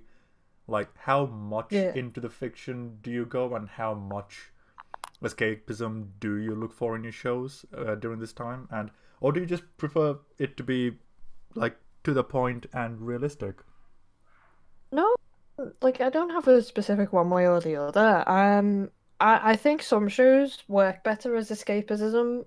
Like with Grey's Anatomy, a lot of the time it's already delved into like stuff that's happening currently. It does it. I don't think it's like it's kind of subtly political sometimes. Like you don't Yeah. realize. So I feel like it's not like too far out, but like I think David mentioned in the comments Doctor Who, like I feel like that doesn't necessarily need to because it's already escapism, it's already sci-fi, it's not rooted in realism anyway. So I don't think it would need to, but it could. But I'm just saying it doesn't have to cover COVID because it's already an escapist show that's set in a fictional universe. Yeah, I agree. I mean, sometimes now, and even if I watch like old shows, I'm in this mindset of the social distancing and the masks, and when they get too Yeah. close, I'm like, "What are you You're doing?" like, no, stop. You absolute moron, you're killing us all. Yeah. But I think there has to be a good balance of shows that tackle it and shows that don't talk Yeah. about COVID, because I mean, for some people maybe who have got it themselves, or have seen someone very close to them have it, or something like that, it could be a trigger, and it could be like something like that triggers something in them. And then, I mean, I think it's important to have other shows where you don't think about the real world. And I mean, Yeah. in general, those shows, for me at least, are like superhero shows or fantasy shows and that kind of stuff. But if, like, for example, if Grey's Anatomy didn't at all acknowledge COVID, I would be disappointed, because I'm like, Yeah. they're they're doctors and they don't even talk about it. I will be a bit disappointed. Well, yeah, because they're all doctors. You would expect it to impact them. Yeah. So, But like in Doctor Who, you're like, I mean, they're not even always near Earth, so it wouldn't. It is possible it could literally just be skipped over because it could be a case of they just didn't go back to Earth while that was happening. Yeah. okay, so from that perspective, what if it is a fictional show, fantasy, whatnot, but it is taking COVID as a sort of inspiration, or it's related to a pandemic of similar sort, without actually saying that it is COVID, but it is still I feel like escapist. that's okay too. Yeah, I feel like that's okay too, because in a way it's like, oh, I relate. Like, I remember, like, just to veer off on a little tangent, I remember I was reading a book and it's called Cinder, and it's basically Cinderella, but if it was sci-fi. And basically, in this Cinderella story, there is a plague going on and it's killing everybody, and I'm like, oh, how topical. But it's not COVID, but it's very similar to COVID in the way it's passed. Like, people can't touch each other, stuff like that, and it's very dangerous to human beings. And this is how we get the story of Cinderella is half cyborg, so that's why she's not getting ill. But I That's thought cool. that was really cool. Like, they've included something that's plague related, but they've not actually called it The Plague, they've called it something else, and I feel like it can work really well. Yeah, and also Amazon Prime, I think, released a show that talks about a pandemic, but actually they shot it two years ago, something like that, and it's just coming out now. It's called Utopia. Cool. I haven't seen it yet, but I've seen the trailer, and it's basically a pandemic. Oh, I know which one you I mean. know Yeah, it's based on a British show, isn't it? yeah. This was back when I was in college before uni. Yeah, there was a British show called Utopia as well, and yeah, oh, that was a great show. Cool, I'll have to check it out. But oh, I was gonna say something, but then Utopia came up, and I just lost my entire train of thought.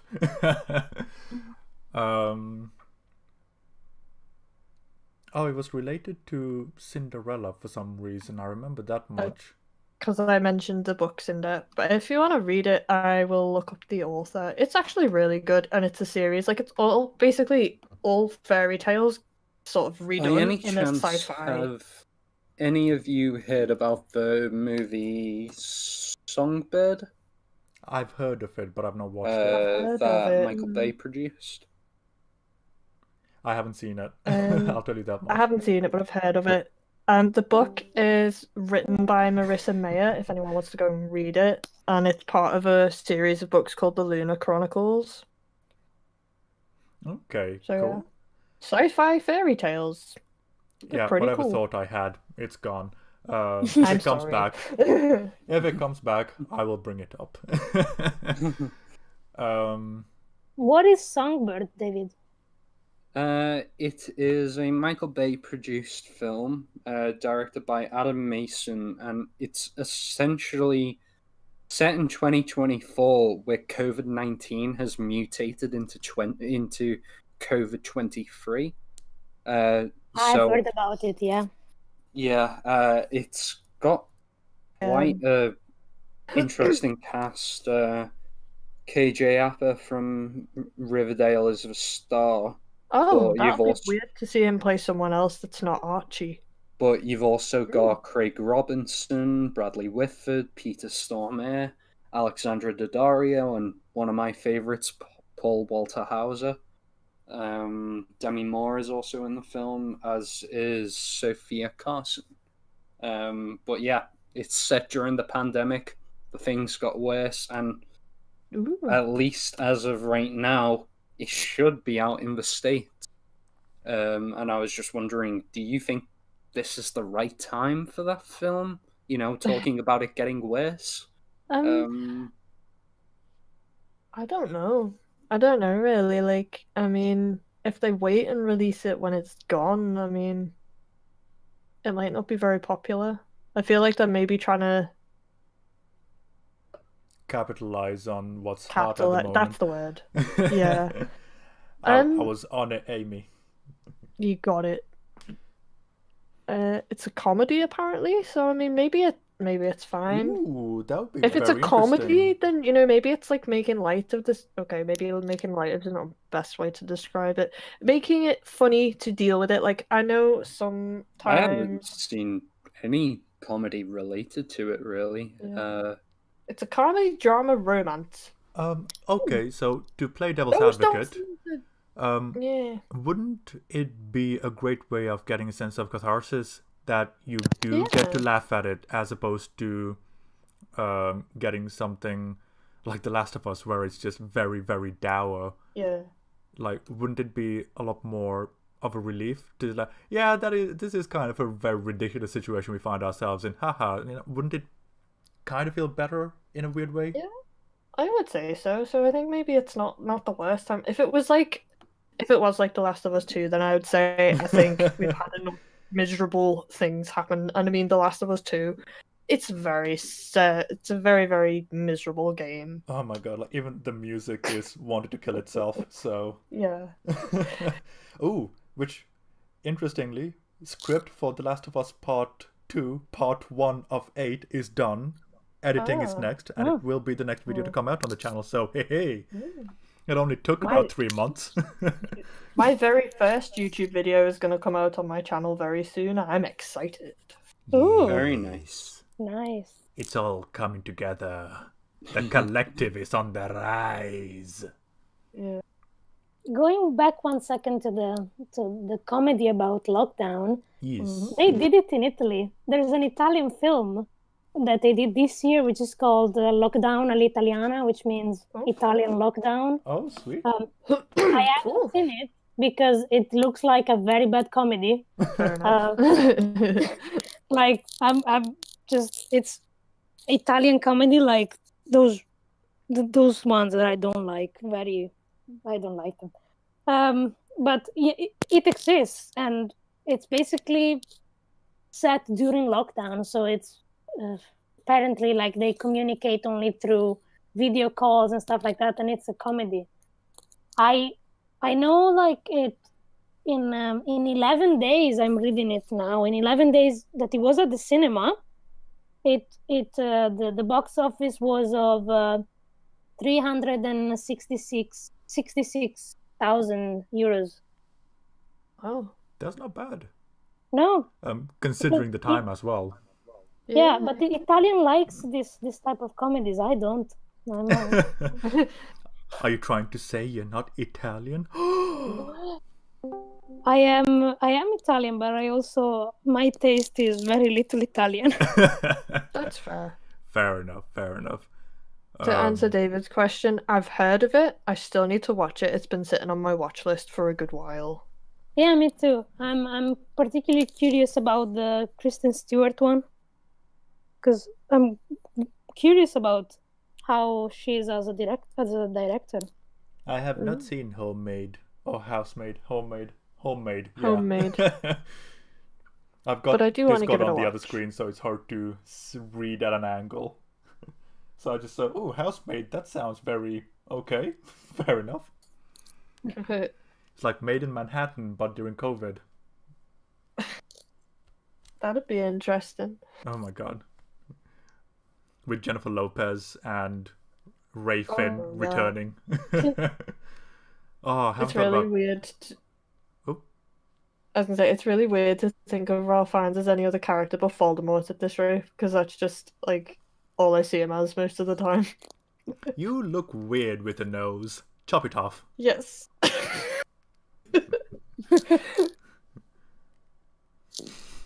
Not to me. He's always the guy from the Grand Budapest Hotel. Oh yeah, Oh, that's yeah, a good true. film. I like that one. I do enjoy him in that. He's really funny. Yeah, To me, he'll always that's be... him, right? That's him, yeah. Yeah. Yeah. To me, he'll For a always second, be I was that... like, is it him? Yeah. Like, he'll always be that I've been really eccentric millionaire who woos Jennifer Lopez Yes. in Manhattan. very good in that too. I think I've just been seeing too many Harry Potter memes with Voldemort in, so it's etched in my brain now. Fair enough. I mean, it's just, to me, like, Voldemort is Voldemort, and then there's the actor, like, Yeah. who plays everything, because it doesn't look like himself while he's Voldemort. So This is true. David says that Homemade is a collection of short films made during the pandemic by different filmmakers. Some of the stars include Kristen Stewart, Olivia Williams, Christopher Abbott, I'm gonna probably butcher this name, Gurinder Chadha, Yeah, and you got it right. Oh my Peter god, a brown boy. Sarsgaard. And Kate Blanchett narrated 1 or 2. I'm gonna watch it then. I'm a big fan of Kate Blanchett. I'm gonna Oh. give it a try. I'm interested to see what Kristen Stewart does with directing stuff. Yeah, that's what I meant earlier. Because Yeah, You had me at Kate Blanchett. you had a point. yeah, I Anything think with Galadriel, I'm down. Yes. yes. Oh my. So we talked about working during COVID, streaming habits during COVID, different streaming services. We've talked about the different things that we watch and different filmmaking tisms going on during COVID, rather that are on mainstream media.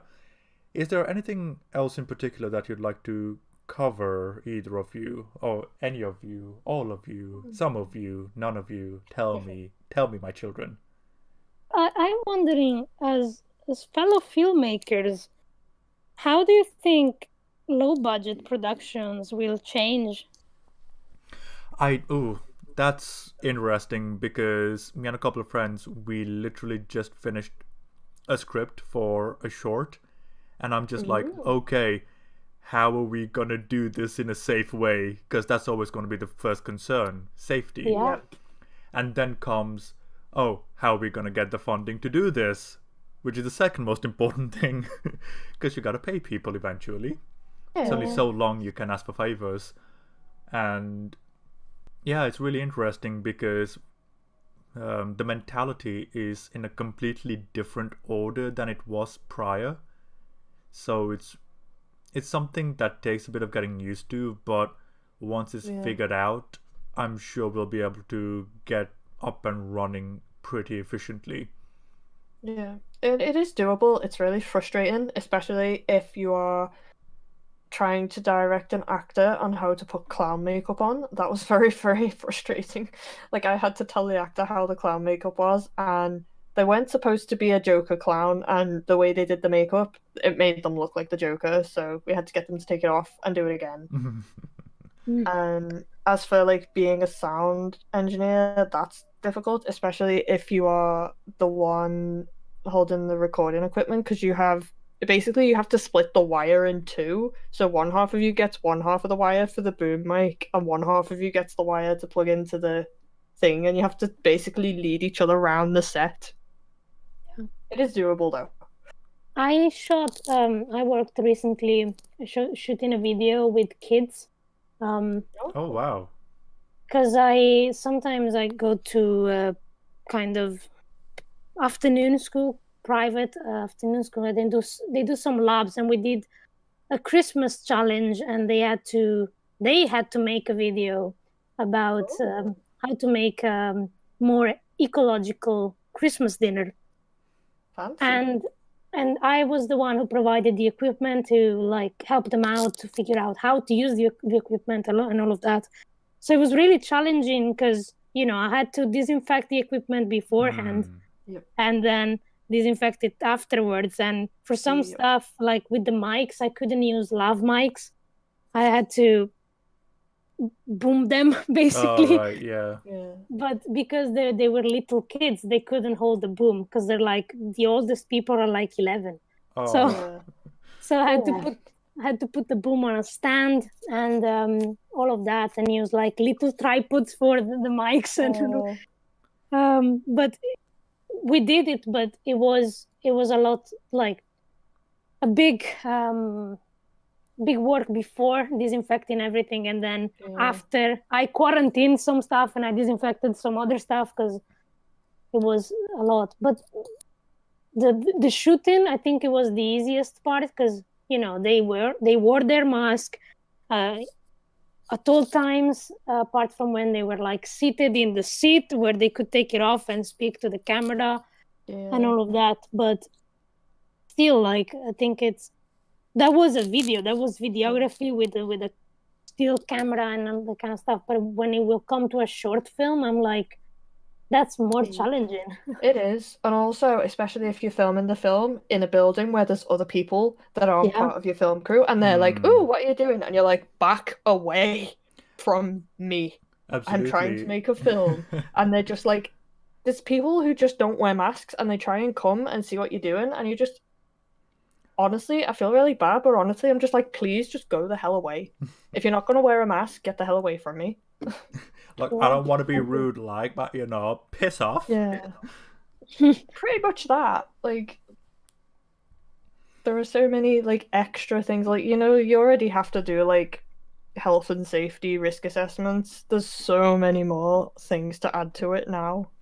Yeah, I mean, because it's a very collaborative thing. Like, if it's just me doing something, I wouldn't really bother. But because, like, as a director, I'd be responsible for, like, 5 other people's safety, that just makes it a lot more extra in a lot of ways.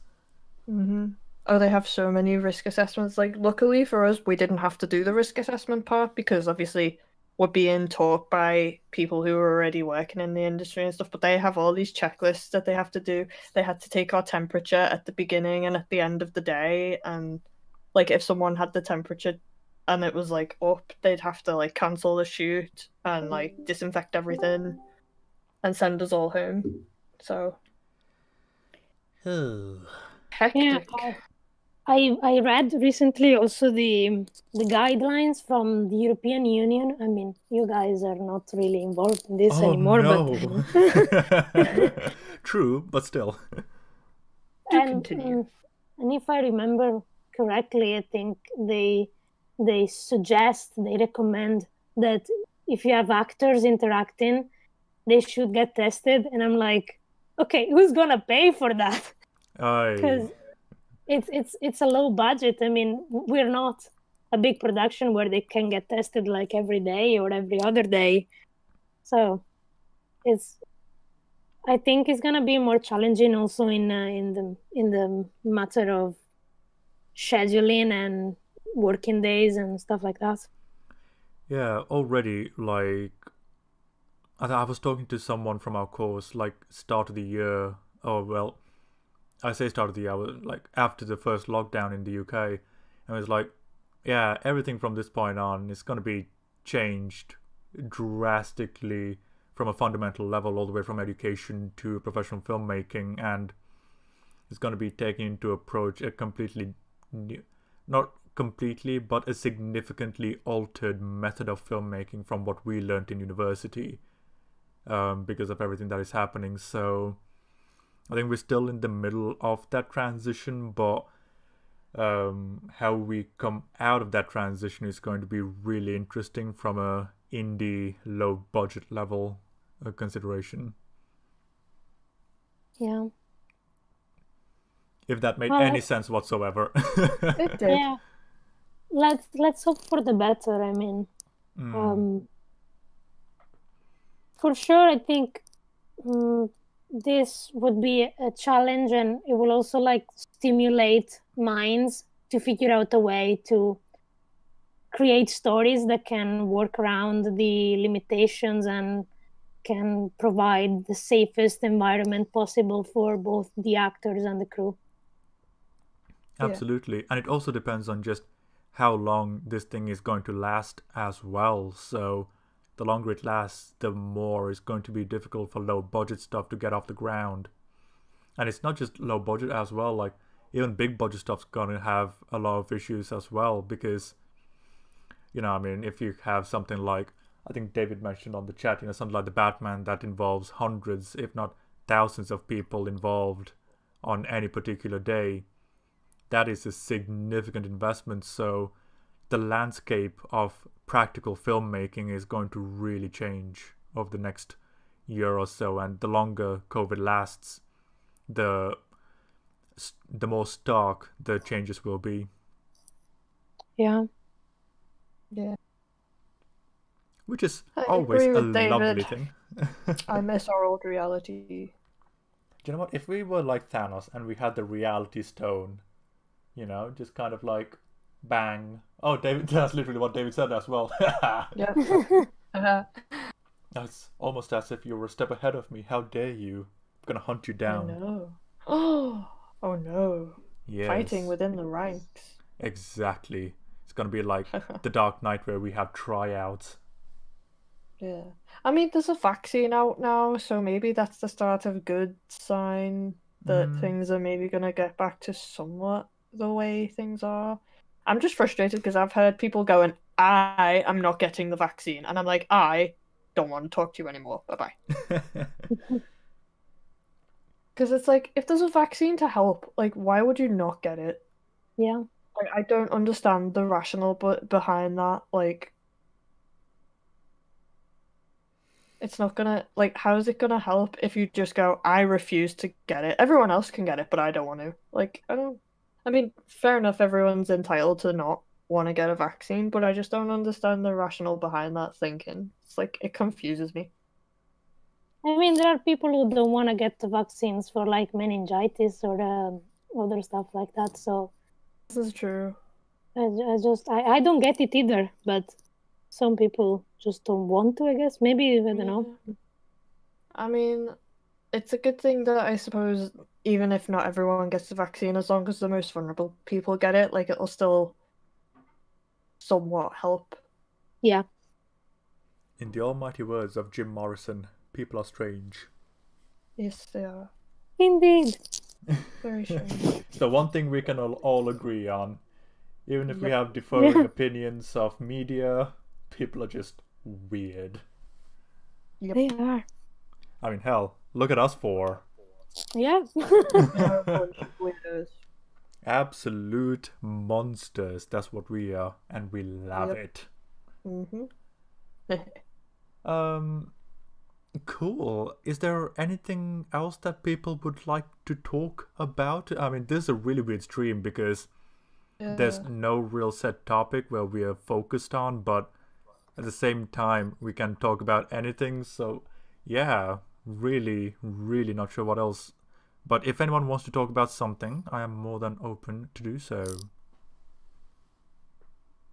I miss talking to you guys. How could you? Yeah, same. Yeah, same.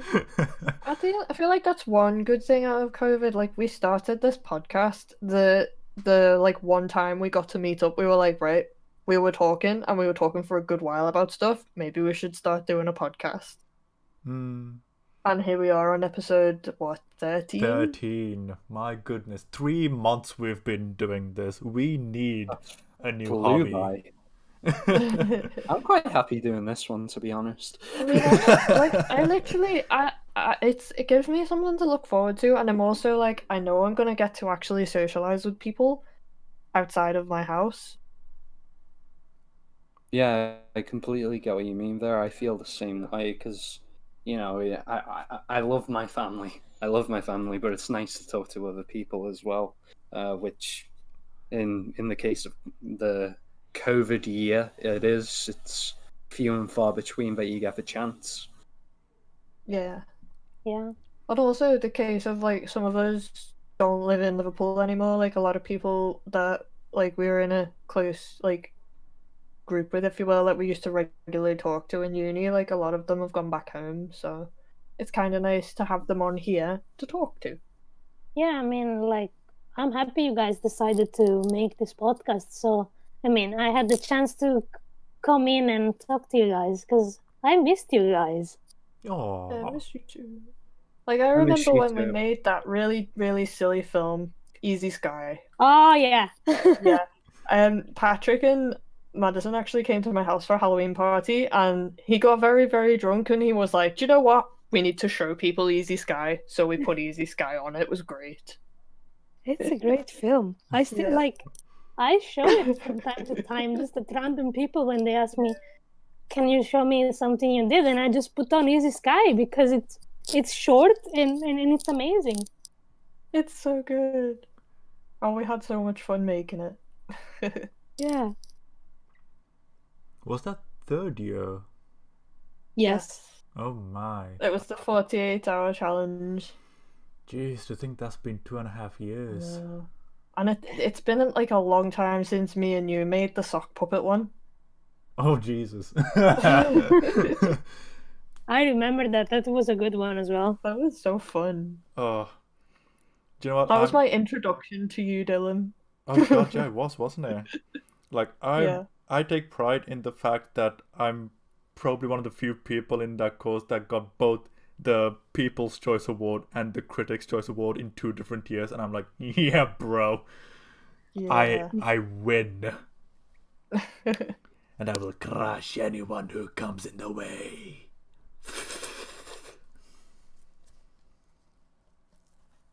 You know, like a normal person. Yeah. Yeah. Totally normal Normal. behavior. He did it together, Dylan, for one of them. What? What? He did it together, Dylan, for one of them. Huh? What? Oh, we. we, Okay. I was like, I was well confused there. Okay. Yes. I mean, I helped him with the sock puppet one too. Yes. I'm not saying I did it alone. Never. Dude. Ilona. But yeah, to think that university was so long ago, where we were all in the same class, it was mental. Yeah. Like in July, I was like, it's been a year since I graduated. Oh, wow. And it's been like a Crazy. year and a half since we saw each other face to face. Like mental, Yes. absolute I mean, madness.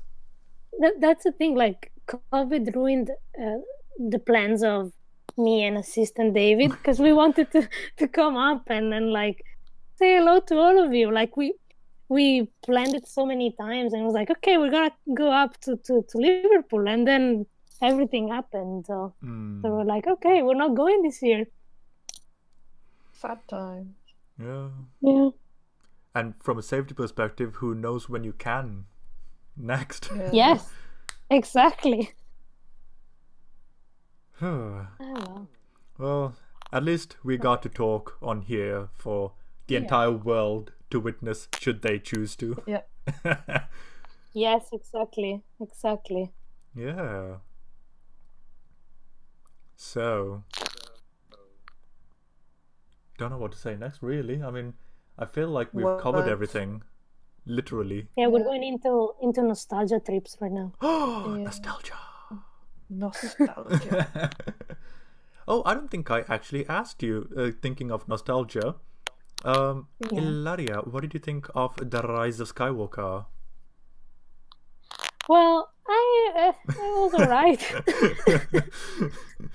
Like the hesitation and the kind of set the tone there.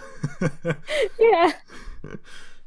I mean, I don't know, like, it just didn't excite me as much as the others and as much as the original trilogy. Oh, absolutely. Because at that point, because of just how wayward the vision was with the new trilogy, it's like, okay, let's just get this one over with, see how it goes. Yeah. It was like, okay, but also not okay. Yeah. It's like, it looked pretty, but the writing was just an absolute joy to witness because of how bad it was. Yeah. Exactly. Hey, Maybe Neil Breen would have made something better with the writing. I would pay Maybe. to see a Neil Breen Star Wars film. That would be so good. Oh my god, like, that was co-starring Tommy Wiseau. Oh. Oh my David god. makes a good point. He says nostalgia has been a big part of lockdown, keeping people happy. True. Very Yeah. It's true. true. I mean, Especially for me, it's like a safety blanket. I watch Brooklyn Nine-Nine. I think I've watched it about 20 times at this point. Probably more, I don't know. But it is like a safety blanket. it is really interesting though, because considering the fact that it is COVID and all that, like, what older shows and things have you ended up thinking about and revisiting? Well, Aside from Brooklyn Nine-Nine. yeah, don't judge me, but I watched some episode of Murder, She Wrote. Oh, wow. I love Murder, She Wrote. Screw anyone who Yeah. doesn't. Murder, She Wrote's great. I haven't watched it in a long time, but yeah, I remember it being great. Like, my nan used to watch it all the time. Oh, David watched Murder, She Wrote too. That's nice. Hell yeah. I mean, I haven't watched it Yeah. since like 10 years ago, but hell yeah. Yeah, same. It's good. God, I mean, I like a bit of Murder, She Wrote. yeah. I was just feeling it. It was 1 p.m.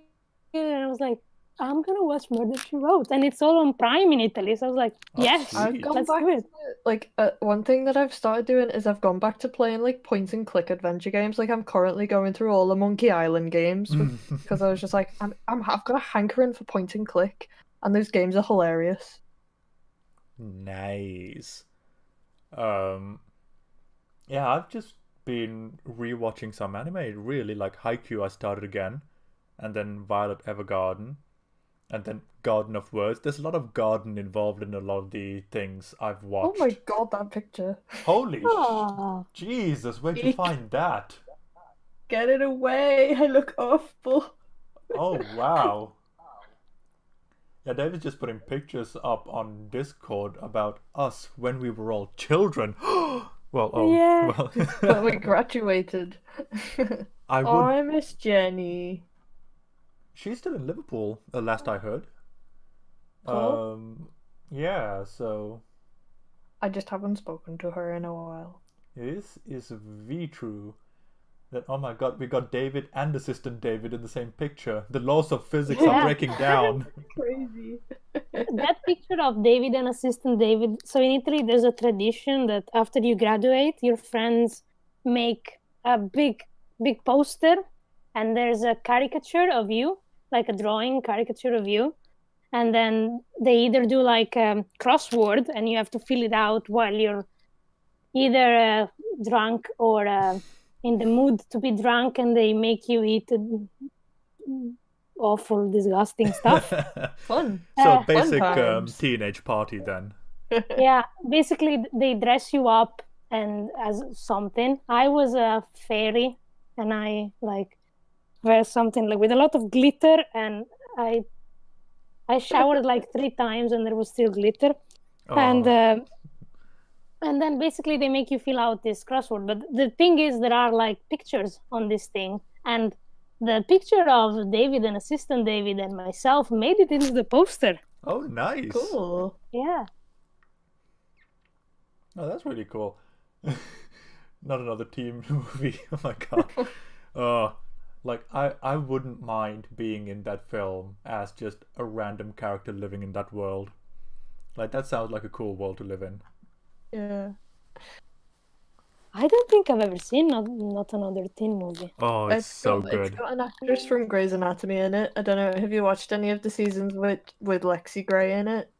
Yeah. I'm season. So that's a weird thing with Grey's Anatomy. I started from season 14 because I didn't know if I would like it, and then I started from season 1, and now I'm like at season 13, like halfway season 13. So I've seen the parts with Lexi. Well, in Not Another Teen Movie, Lexi Gray's in it. She's the female lead in it, I think. It's basically it makes fun of like, you know, like the standard like 90s teen movies where it's like there was what was Cruel that? Intentions they made fun of. They made fun of like 10 Things I Hate About You. Yeah. And then like there was another big one at the time that had Freddie Prinze Jr. where they transform a girl into being pretty, and Yeah, isn't that She's All That? She's All That. That's the one. Yeah. Yeah, That's basically actually being remade. Oh god, I heard But yeah, that. basically it's a parody of Keys literally over. high school rom-coms. It's I have amazing. to watch it then. It's got Chris Evans in it as the lead, which is great. Yes. Oh, nice. You will never look at him the same way again after you watch that movie. Me and my dad still quote that film. It's such a daft film. I mean, I don't look at Chris Evans the same way since Knives Out. Okay, put it this way: there is a scene where he's not wearing any clothes. He's just wearing whipped cream and cherries on his top half. Okay. Ilaria's like, oh, that has fast forwarded in terms of when I'm going to watch it. Like Chris Evans topless with whipped cream? Oh, hell's yes. Oh, I mean, it's not a bad view to look at. this is true. I mean, you get to see his butt, so you know. It's a good butt. Oh, did you like Knives Out, Ilaria? I did. Yeah, I did. Watched it. High five. Oh my god, yet again, I'm the Here's only the one light that's one. like, oh, I thought it was crap. Just like, oh. Well, let's see if I like it. It was one of the films I saw at the cinema actually this year. Nice. Oh, okay. That's cool. Yeah. I keep seeing the trailer for it on Amazon Prime because I've been watching stuff on Prime, and it's like, remember this film that you want to watch? Here's the trailer again. Watch it. Basically. Like just like Mando, I reckon there's like a good 3-4 hour stream of me just going, yeah, it's actually crap, and you guys are like, no, it's actually good. It's like, oh no. Which I'm for. Like, I don't mind being the one who is correct.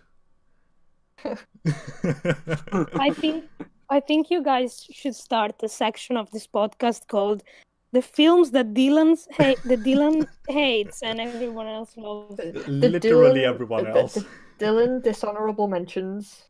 Oy. Yeah. Anything The by Ryan Dylan-able Johnson. Oh God.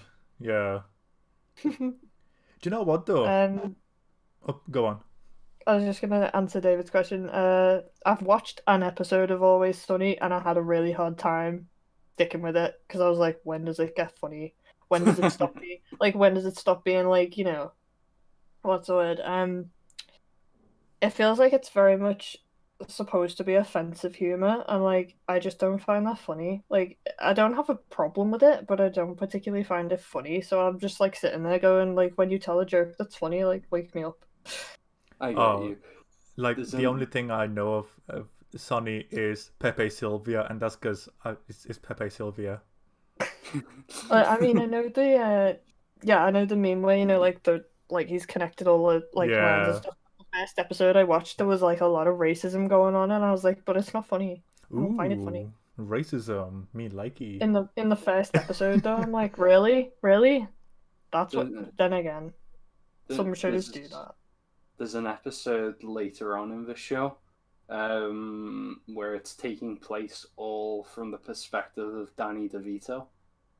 That one I would be interested in watching. I want one of those episodes to do with Dylan. Okay. I mean, where are you so going what, with we this? just do a whole episode talking about Dylan and what Dylan thinks, and we just ask Dylan questions and see what he says. Just I'm a down day for in that. the life of Dylan. I'm not gonna lie, it's pretty boring. It's me teaching for 3 hours, and then it's me working on videos for the rest of the time, while occasionally watching a video on YouTube and watching football. And I don't live an exciting life. How about we just get different films and be like, have you seen this film? What do you think of it? Like, if the popular consensus is it's good, I'll probably be going, it's actually kind of crap. Yeah. Like, spoiler alert, that's how it's gonna go. Oh, I can just imagine you guys going, oh, here's something popular, Dylan, what do you think? It's like, I hate it. Dylan, what do you think of Citizen Kane? I like it, I've got a Blu-ray of it. I hate Have you it. watched I Mank? hate it. I have indifferent towards it because I haven't watched it in a long time. I haven't seen it. Fair Dylan, actually, everyone, what do you think of Mank? Have any of you seen it? Oh, I haven't seen it yet. Wait, Yeah, Monk yeah. with Tony Shalhoub? Mank. No, that's Oh, different. no. I haven't seen Mank yet. But Monk is okay. I like Monk, if that's any It's fine. consolation. Yeah. Who likes a I wonderful was life? just, I was just interested to see what side Dylan in particular would be in it, because I've heard kind of mixed things about it. Like, some people love it, some people are mixed on it, and some people are against the film. So, Oh, just I against really the film in general. Oh, wow. So I wanted to hear your thoughts on it. Yeah, I haven't seen it yet. Oh, David Fincher. Mm-hmm. Okay, Yeah. I'd be interested I'm in that. interested in it. I haven't disliked anything by David Fincher. Oh my God, how sad would you be if you were named Tuppence Middleton? I'd be quite irritated. I'd be like, why did you name me this? You cruel, cruel parent. Oh well. I'm not sure if I'm gonna watch it. I mean, like, the thing is with me, it's not really David Fincher the problem, because I kind of enjoy his movies. It's more of Citizen Kane the problem, because I really don't like that film. That's fair. That's completely I understandable. mean, I can understand to a certain extent why people would not like it. It's just I really appreciate, like, it's not the sort of film I'll go, oh, I feel like watching Citizen Kane. It's more I appreciate what it did for film at the time more than anything else.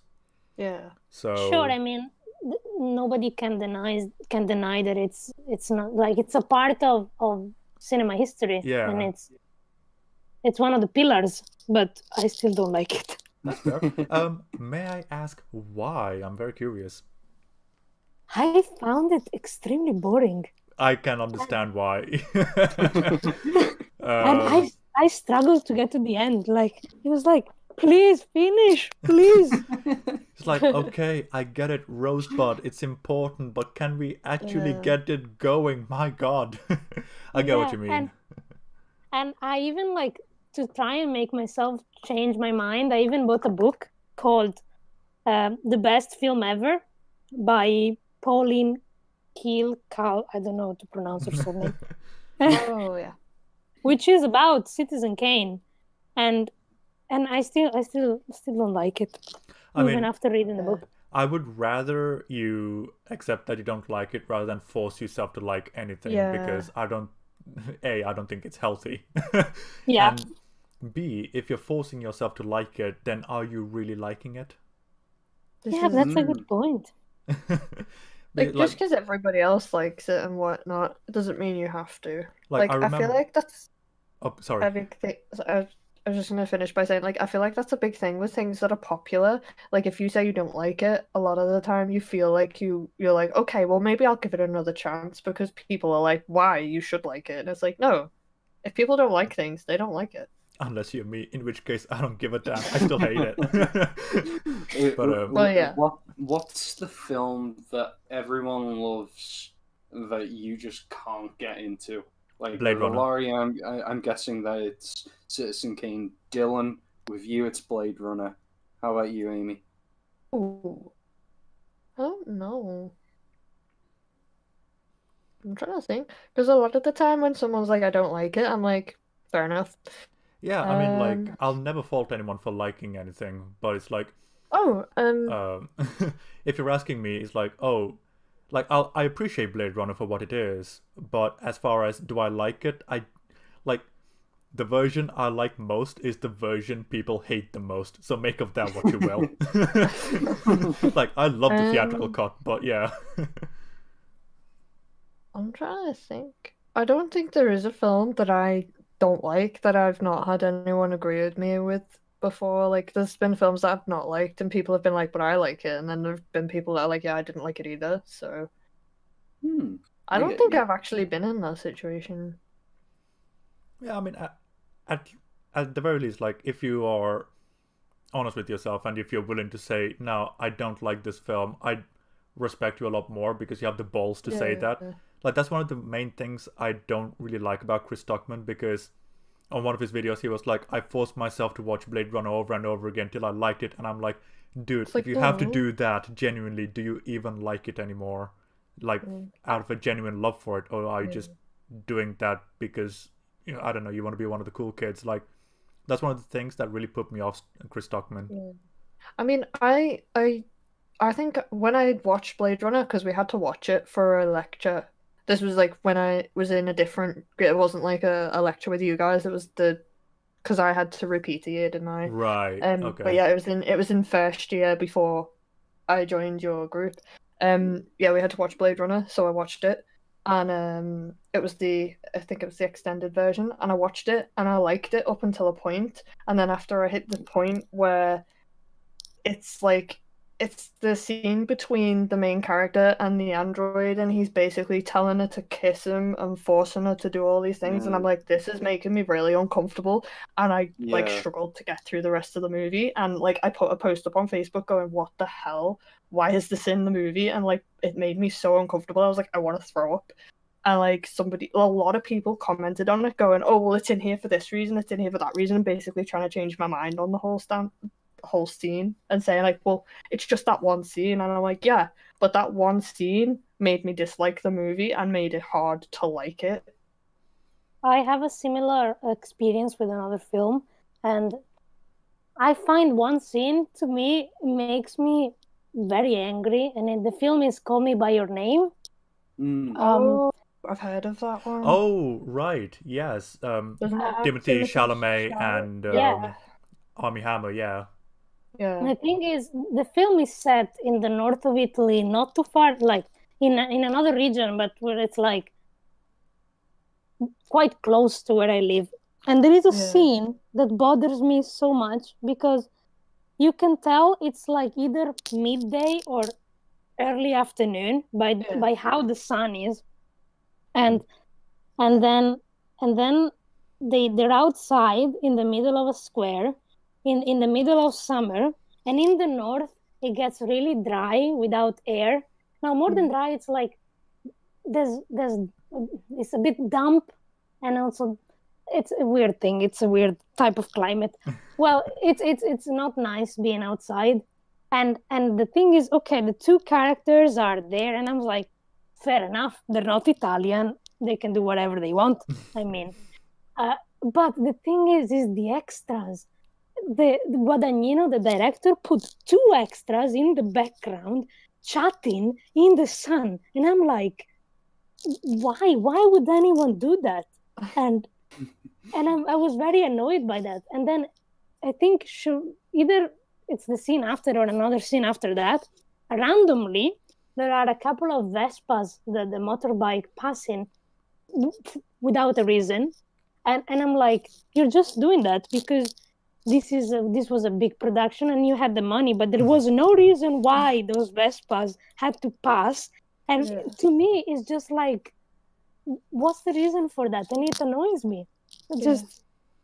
Otherwise, I thought the story was good, and like but that scene just ruined the film for me. Yeah, like I feel like that's the thing. Like I feel like I should be allowed to dislike a film based on a scene.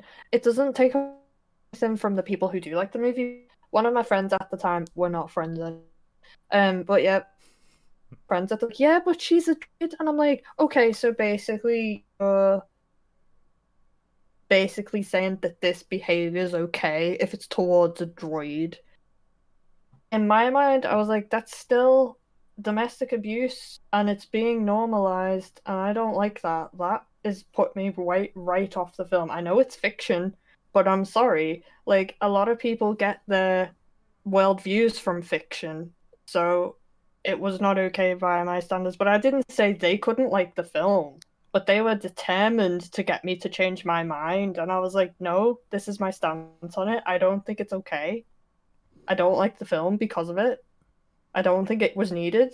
It was unnecessary, and it made me angry. But I'm not saying like people who like the film, how dare you? I'm just saying this is personally why I don't like the film. Yeah. I Totally don't like that agree. scene either. Sorry to get all like deep and slightly political there, but that's my stance on it. Fair enough. I don't like it either. I don't like it when films do that because it just no, just don't do it. I think that actually does lead to something interesting as well, because there seems to be a very distinct misunderstanding of what people's feelings are and what people's legitimate criticisms are from a media perspective. Because what I've noticed quite a lot on YouTube is that there seems to be a very big disconnect with regards to talking about film criticism from a narrative perspective and being objective with it. And if you're saying this is an objective criticism where you're taking emotions out of it, then that is an intellectual conversation that you can have with someone for pros and cons. If it is someone saying, I feel this way, that's not intellectual, that is emotional, and there shouldn't be any reason why people should be going, oh, you're wrong for feeling this. Like, look, I hate Knives Out, but at no point did I say, oh, you guys are wrong for feeling this way. Nah, enjoy it, dude. But if the conversation is based on the intellectual conversation between, oh, does the plot make sense? That is a debate and a conversation that can happen from an intellectual perspective where one of us could be right or wrong, but your feelings are yours to choose after the conversation. Yeah. Yeah. Like, this is what I mean, like being forced to try and like basically being told, no, what you're feeling about this film is wrong. That's kind of no, it's mine. Like the way I feel about a film is my feelings. Yeah, same. Like, I mean, sure, if you want to talk about the narrative, fine, let's talk about the narrative. But this was a thing that I didn't like, and they were telling me that I should like it because of this, and it was like, no. Yeah, You same should with feel me. however you feel. Yeah, Well, exactly. It makes me feel the way it makes me feel, and that's not going to change just because someone goes, no, you're wrong, and I'm like, well, it's my feelings, so. Same with me. I mean, like, I objectively that film is fine. Like there's nothing wrong with it from a narrative point of view, in my opinion. But then that one scene for the context that I have of my own culture and where I live, it's like it's so weird. Like, and it bothers me because I feel like it was made from a point of view of we have money, we need to fill the background. What do we do? But still, like, I am sure that people love that film, and objectively, it's a good film. For me, that's those two scenes ruined it. And that's completely fair. I feel like it's very easy if it makes you angry, then it's hard to like something if there's something about it that makes you angry. Yeah. Like, even if it is just like to a lot of people, they're probably like, but it's just extras. Exactly. But to you, that's really irritating. And, like, that's completely valid. Yeah, like, okay, so this is a very different example, but it's surprise, surprise from The Last of Us 2. But there's a segment in The Last of Us 2 where Ellie finds a guitar, like, after the zombie apocalypse 20 years later, and it's in pristine condition, and I'm like, okay, I'll let it go. Okay. But then she starts tuning it, and then literally 2 seconds tuning one string, and it's like, no, look, if a guitar's been there for that long, the strings are gonna be rusted. Then you're gonna need to tune it a lot more. You need to Yeah. like if it was You would like expect a string to snap off at that point as well. if it was like a 2D stylized thing, I wouldn't care too much about it. But because the game is so focused on realism, I'm like, dude, come on. At least make it a 15-second long tuning period. You know, make it somewhat realistic. Yeah. Like, that's not the worst thing about the game. My goodness. Like, that's one of the many nitpicks I have with the game. But yeah, like when you are so in tune with something regards to ability or culture, when it is not represented accurately, it's going to take you out of the film, and it can sour your experience depending on how egregiously it is treated. So yeah, you feeling angry and not liking the film is absolutely valid. And I think I like how you differentiated it, Ilaria, because objectively it's a fine film, but subjectively you didn't like it because of the way they misrepresented the area. So I think that is how it should be distinguished, you know? Yeah.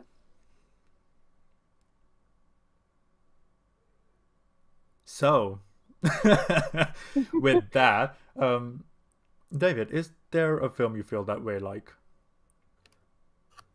One that I personally see merit in, but I do not like it. Yeah, considering we all gave an example in one form or another. Join the group, my son. Of course. Get good and angry with us. Okay. I personally, I know a lot of people actually love this film. I know a lot of people like it. I know that it's been used in film studies class because I've seen it in a film studies class. Oh, Oh, okay. man, you're really building it up, dude. Back when, Yeah. back when I was in A level, not at uni. But it's actually the Blair Witch Project. Oh. I am Yeah, I not don't a like fan it of that either. film at all. I just find it so frustrating to watch that film. I just don't connect with it in any way. And the scenes that are meant to be scary, I actually find quite laughable. And I've just never been able to get into it. And as you were saying, I don't think you should force yourself to watch a film. If you don't want to watch a film, you shouldn't have to watch a film. And in terms of the Blair Witch Project, I didn't particularly want to watch it when I was in that class, but I watched it because I was in the class, and I just didn't enjoy any of it. I laughed at it, but I didn't enjoy it. and I'm also not a fan of Found footage. shaky cam Oh, and, that too. Yeah. Oh, and found Jesus. footage. And so in the Blair Witch Project, there's an awful lot of that. Found footage, I think, can be used well. Yeah. Chronicle, for Absolutely. Oh, example. God, yeah. Oh, I really like Chronicle's Chronicle. really good. But the Blair Witch Project just did not work for me, and I pretty much Cloverfield's quite refused. good. I pretty much refused to watch Blair Witch, the sequel film. I pretty much refused to watch that because I was like, right, I'm not getting into that territory again. Yeah, right. Book of Shadows was crap. Oh, yeah, that's true. I was talking about the Oh, the Adam- direct sequel. Oh, okay. Adam Wingard Yeah. film. Yeah, I know. I was didn't just making fun. I didn't want to watch that. Yeah. Okay. So conversely, is there a film? Two questions here. Is there a film that you guys really liked when you were younger, and then when you watch it today, you hated it, and vice versa? Hmm. Yeah, I have one. Oh my. It's kind of sad actually because I really really liked it, but Ace Ventura: Pet Detective. Okay, which way When I are we watched it as a going? kid, hilarious. Ah. Cool. When I watched it as an adult, less hilarious because when you rewatch it, you can see the transphobia in it, and it's like really hard to unsee when you see it, and you're like, ooh, okay, I don't think I can enjoy this anymore. Fair enough. And anything going the other way around? Other way around, so like I enjoyed it as a kid. Huh? Wait, okay, so something you enjoyed but don't anymore, and something you Oh. didn't but do now. Oh, okay, right. Sorry, my brain just went, nope, what? Huh? Let me think. If anyone else has an idea, feel free to do so. Yeah. Jump in while I'm thinking. For me, the one that I used to love when I was a kid and I rewatched recently, I was like, oh, it was the Charlie's Angels, the one with Cameron Diaz. Oh my Drew God. Barrymore, and Lucy Liu. Oh, I remember them. I loved those films as a kid, Yes, and then I recently watched them, and I was like, oh, there's a lot of male gaze in this thing. Ooh. There's a lot of like sexual, sexual. Oh, what's the name now? Oh, sexual sexualization? references. Oh, Yeah, sexualization, and I'm like, I didn't remember this as a kid. I maybe wasn't aware of it as a kid, and I was like, this is not. Maybe it's not film that's properly for kids because it's shot in a very, very sexualized way. oh I was yeah. like, oh, Um, and yeah. nice. I mean, like, I've never thought of them as good, but they're just such a ride. I have fun watching them. Yeah, I mean, They are dark. as a kid, I used to watch them because it was like 3 women that were like badass and they were kicking asses and all that. And I was like, I want to be like them. And then like watching them now, I was like, yeah, they're pretty cool and they're badass, but the way this movie is shot is just wrong. Yeah. Oh, I have one now. I thought of it. I remember when I first watched Rocky Horror, I didn't like it, and I think that was mainly because my mum had it on and I was watching it. And I'm like, this is just weird. I don't like it. But then as I got older, I was like, I absolutely love this thing. I remember watching that in class. Yeah, Mm. I was very happy when we got to watch it. I was like, yay. Whew. Right, well, there are so many films that I liked but don't anymore. Pick one. I know it's hard. That's the hardest part, just picking one. First one you can think of. Go. I don't know, maybe because we were talking about it, Knives Out, because I did have Fair. fun with it in the cinema. But then when I started thinking about it, I'm like, oh my god, this story's a mess. Anything by Ryan Johnson, really. The Last Jedi, Looper, Brick, didn't like any of them. Well, Fair. anymore. So, yeah, I think my one film in terms of like but don't like anymore is just Ryan Johnson films. Fair. Fair enough. Yeah. David, do you have something? I can absolutely see what Amy meant about Ace Ventura. I watched it not too long ago, and I kind of felt a similar way with the transphobia in that film. It was a bit uncomfortable looking back at it after all these years. It's surprising how that was once okay. Yeah. Like, and it wasn't all that long ago either. It's quite shocking. I mean, I remember saying to my parents, like, what?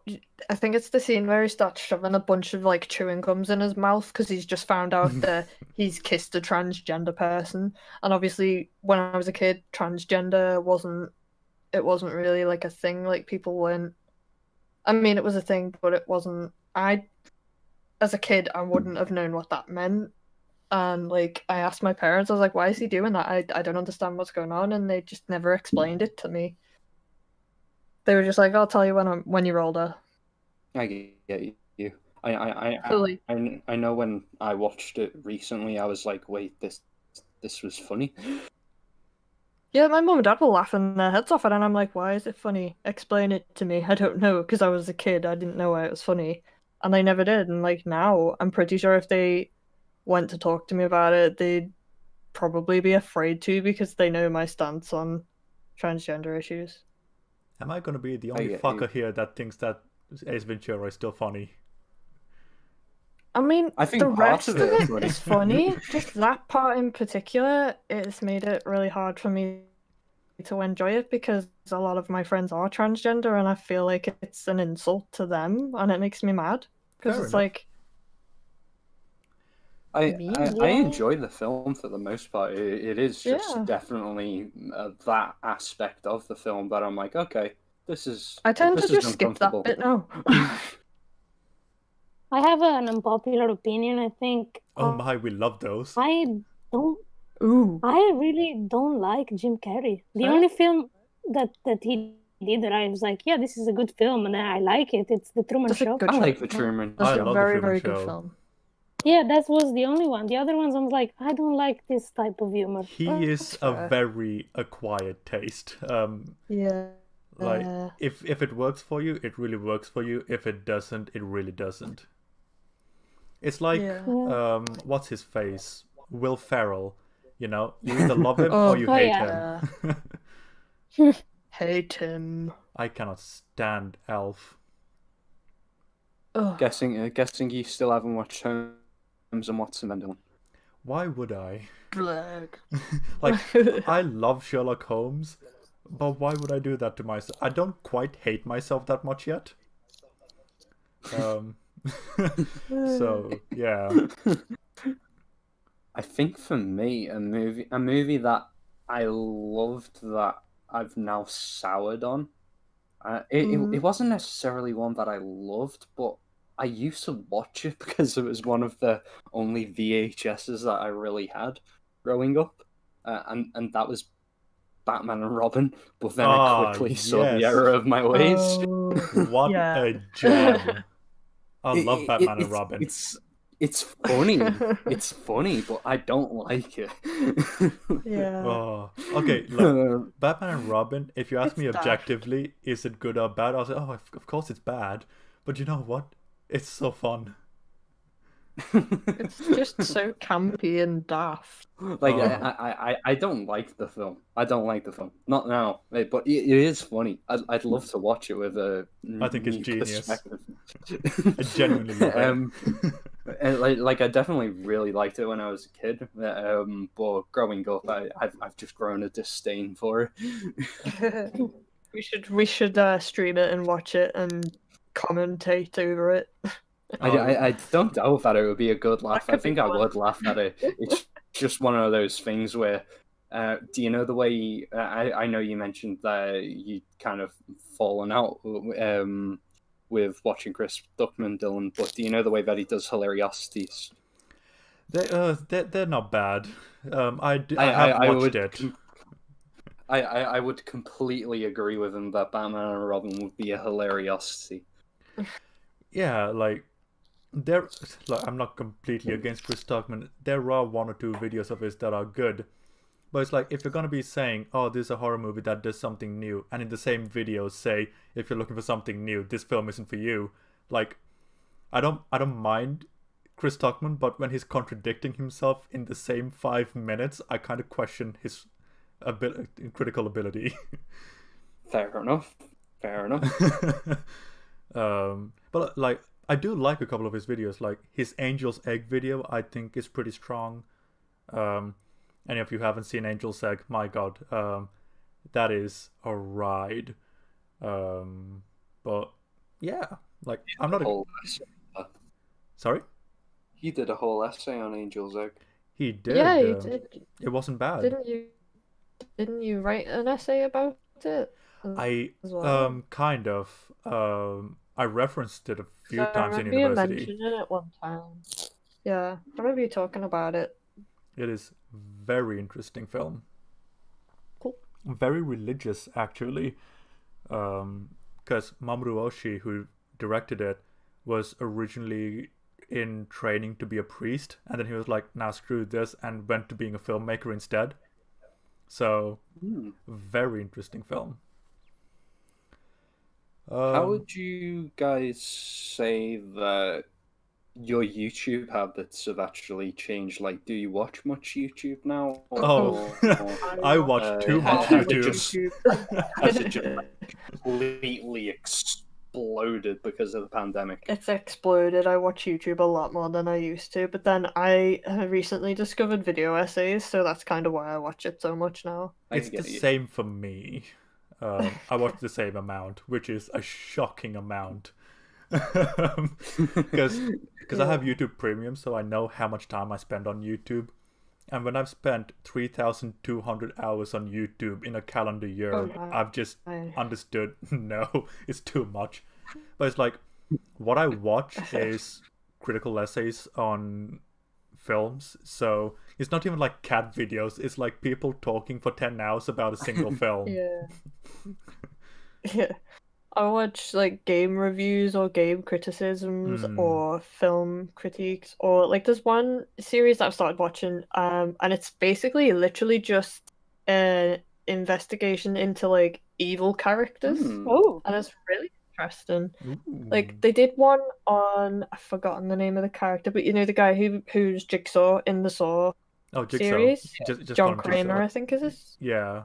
Okay, well yeah, there's one on Jigsaw, and it's literally just it's like a deep dive into his character, and it's really interesting, and I will put a link in the chat if you guys want to check it out. yes, please. I'm interested. Oh yeah. That's very cool. Cool. Yeah, they just I think another one just came out, and it's about Hans Gruber from Die Hard, so I'm gonna watch that Nice. when I get a sec. But yeah, We all I'm gonna want a put bit of Hans Gruber in our lives. Yeah, don't we all? How about you, But yeah, Ilaria? I'm trying to remember the channel name. Honestly, I watch less to YouTube. Like, I don't know. I feel like if I want to watch something, I just put on something on a streaming service. Yeah. YouTube. I watch the review, like the random review, or if I need something specific, then I will go to YouTube. Yeah, makes sense. But otherwise, I know that if I start, I'm gonna get into a rabbit hole and not come out. So pretty much what happens. I try to avoid it, and if I want to watch something, I just go on a streaming service. I get you. I'm completely the same as you, Ilaria. I actually used to watch YouTube quite a lot, especially when we were first at university. Yeah. I'd always be working while listening to something on YouTube. Mostly like video essays or reviews or discussions on films or TV. But I don't know whether it was from starting work or going back into university alongside the pandemic. But I found myself watching YouTube less and less. I still watch a fair amount, but like you, Ilaria, if I'm going to watch something, I will tend to just put something on from a streaming service, whether it be Netflix, Amazon Prime, or Disney Plus. But I still do watch quite regularly YouTube reviews from like Chris Stuckman and Jeremy Johns. Yeah, but it does tend to be streaming services for me at the moment. Well then, But look at us talking about YouTube, talking about habits in the COVID. It's almost like we're on topic. also, with our very on brand tangents. I mean, it's like what we watch on the screens with a few tangents. Yeah, Um, tangent here, a tangent there. a tangent everywhere. Gen- okay, I found it. okay. Oh, Is this gonna be the Discord chat or the chat chat? I'm just gonna put it in the Discord chat. Okay. Wait, I'm just gonna.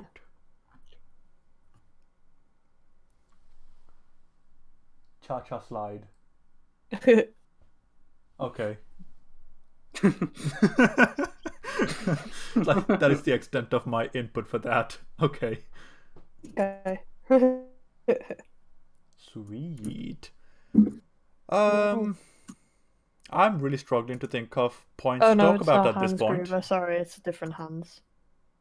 I thought it was Hans Gruber, but it's not. It's a different Hans. I think it's a Hans from Inglourious Bastards. I don't Oh, know. okay. For a second, I thought it was don't going to be know. Hans from Frozen. No. No, there's they've analysed Patrick Bateman, they've analysed the psycho guy from No Country for Old Men, whose name I don't remember. Analysed Norman Bates, I know the actor's name. Sugar. analysed Ed. Eric Sugar, that's his name. Yes. Oh. Yeah, that's the one. He hasn't actually done that many videos, but the ones he's done are pretty interesting. I would Nice. recommend. Sweet. I actually would love to see a deep dive into the Hans from Frozen and Oh how yeah. he works as a villain. It would be interesting. Well, do you know what? In about 4 years' time, when I'm done with The Last of Us and Ilona Holmes, I'll give it a go. He's a very realistic bad guy in terms of Disney villains. Yeah. That's It's That'll the be very toxic interesting. boyfriend. Toxic boyfriend. We've all had one.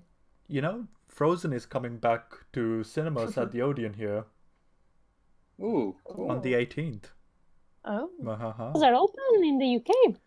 Yeah, we had the lockdown the past month, so it was closed for that. But as soon as lockdown is over, barring some conditions, the cinemas are open. But Oh, that's cool. hardly anyone goes because of COVID, so it's Yeah. pretty empty. Oh, Slide to the left. I just read slide to the right. crisscross.